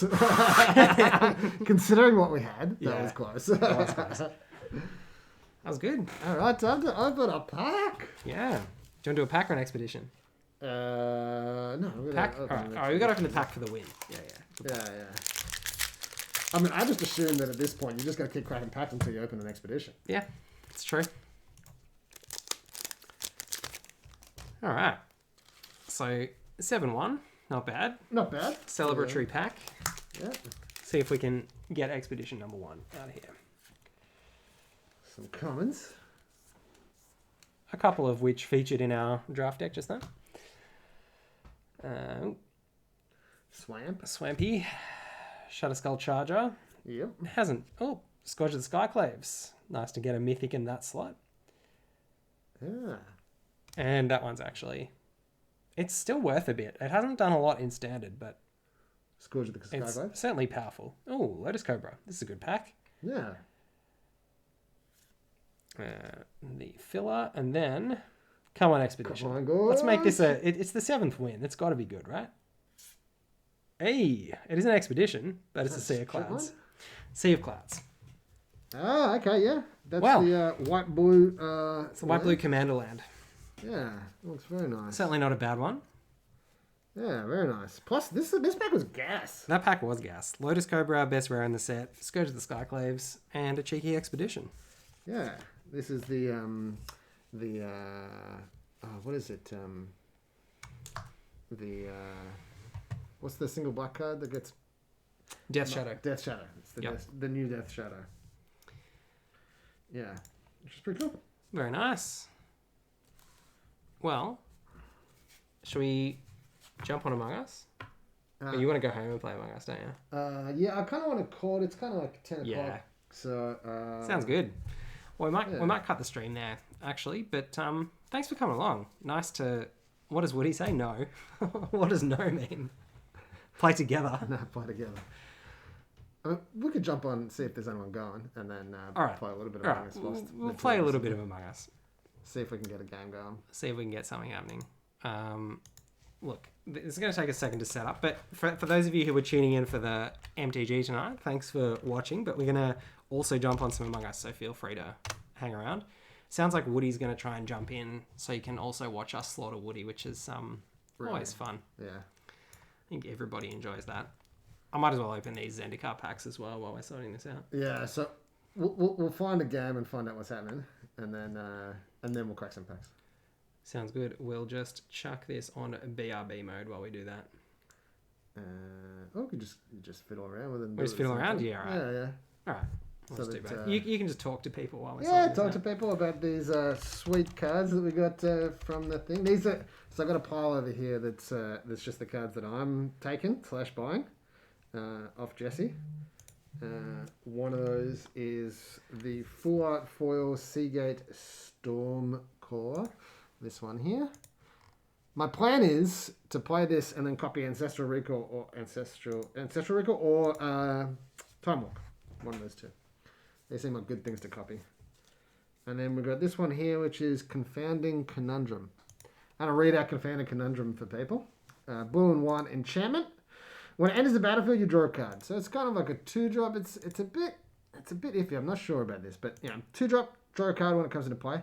And then it messes with people who play fetch lands. So if you play a fetch land and then you crack the fetch land, you've already played a land. And then when the second land enters the battlefield under their control, they have to return a land to their hand. So basically, if they want to play a fetch land, they have to play the fetch land, pass the turn, and then crack the fetch land in your turn. Which doesn't actually do as much as, it basically slows them down for a slight turn. Which I don't think is exactly what we want to do. But it's an interesting card. It means they have to crack fetch lands on your turn. Yes. So effectively, the fetch lands come into play tapped. Which is not great, but... It's not great. It's actually just not good. It's not good. It's not good at all. It's only good if they're trying to get landfall triggers on their turn. Like, it's basically an anti-Omnath card. Like, it was a plant in the set so that Omnath wouldn't get too good. And, like, seriously, when Omnath was actually legal in Standard, people were playing that. Like, 4 off main deck. And it still wasn't good enough. Like, Omnath is like, amazing. Still off the charts. So, yeah. Yeah. But obviously, like, if you play 4 of those main deck, you're obviously punting a whole lot of other matchups as well. Like, your mono red matchup goes... So, yeah. It's not too good. Anyway, let's crack these cheeky arena packs, which is one of the least satisfying pack cracking experiences you can have in your life, I think. Yeah. Like, it just feels like nothing. I still like cracking a wild card. Wild card, do you? Yeah. I think I've got just like a few wild cards still, even after building all the standard decks that I want. Then I'm like, yeah. But you played a fair bit of drafts. So that's the thing. Hey, nice. Does that feel good? Actually, it's the rare wild card that's the best one. Yeah, true. The mythic one is proportionally not as good. Yep. Cool. Got a bit of vault progress there too. I think we've definitely got 4 of a lot of those commons and uncommons. Cheeky Gargan Intimidator. So we are in the queue for Among Us, and I also beat Woody into the queue by about a fraction of a second, like I reckon half a second. Oh, so good! So we're getting in ahead of Woody, which is also really nice. Yeah. Because I reckon that probably tilted him a little bit.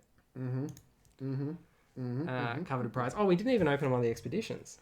Would you like to? That was the prize. Well, we'll finish doing these terrible packs first. 2 more packs. What's next? Something exciting? Oh, my least favorite rare in the set. Something about 6-cost Rakdos cards. I'm just like, could that get any worse? Like, could there be a type of Magic card that is less exciting to me? Didn't beat you. What do you reckon? Okay. Well, I mean, I'm not... I joined and then didn't know I joined, so I left and joined again. That sounds like we beat you. Like, that's what I'm hearing. What I'm hearing is we beat you. I think what he's saying is that we didn't beat him, he beat him. He beat him. Yeah. Which is almost more satisfying. Oh, yeah, it's great. Did one of our opponents beat themselves tonight? I feel like they did. I think they just... Oh, when they Jwari Disruption in the constructed game. Yeah. Yeah. That was, yeah. All right, well, it's actually really hard to do this because if I... Oh, I don't know how to do it. All right, ready? I can't see this. It's just coming up from the bottom of the screen. It's the expedition. It's a wasteland. Wasteland, okay. All right, not bad. Like, could be worse. Could be worse. Yeah. It's actually really sweet art on that wasteland. Yeah. I quite like it. Yeah. That's actually probably, top 11. Out of 30? Yeah. You reckon? You reckon that comes straight after the fetch lands? No, Cavern of Souls. And then the fetch lands. Yeah, true. Probably, yeah. Top 15. Top 15, yeah. Second expedition.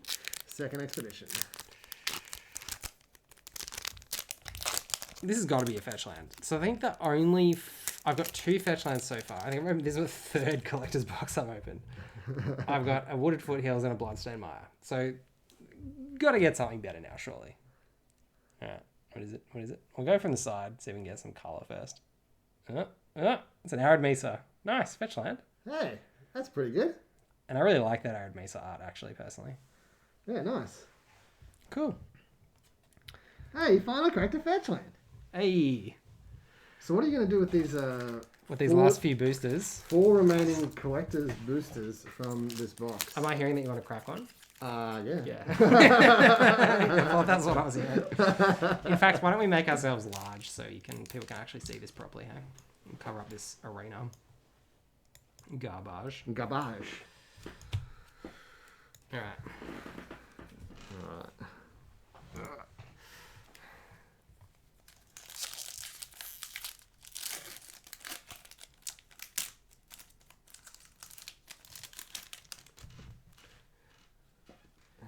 Inordinate Rage. Some number of things here. I don't know what we're up to. Just you got to go to get to the land. So 2 uncommons. There we go. Swamp. Ooh, Lithoform Engine. What's that do? It's one of the best mythics in the set. Okay. Copies a whole lot of crap. 2 tap, copy target artifact. No, target activated or triggered ability you control. You may choose new targets for the copy. 3 tap, copy target instant or sorcery spell you control. You may choose new targets for the copy. Or 4 tap, copy target permanent you control. Yeah, that's cool. Permanent spell. Has to be as you cast it. Permanent spell? That's not nearly as good. No, it's not nearly as good. This card, whatever that card is. Inscription blue, black. Yeah. This card, I don't know what that card is. It's a common. This card? It's also a common. That's Territorial Scythecat. That is a terrible rare. Skyclave Shade. Alright. That's a common. And here's our kicker, I think. Alright, so... Valakut Awakening, a dreadful rare. Oh, that's garbage. It's the red rare flip land. Yeah, put any number of cards from your hand on the bottom of your arm and then draw that many cards +1. Okay, and it's about foot tapped. Yeah, okay. I'm sorry, Jesse. You've let me down. I've let you down, Jesse. Thankfully, we have 3 more packs in which to hopefully find at least 1 more expedition. All right, you go. I'll go next, all right.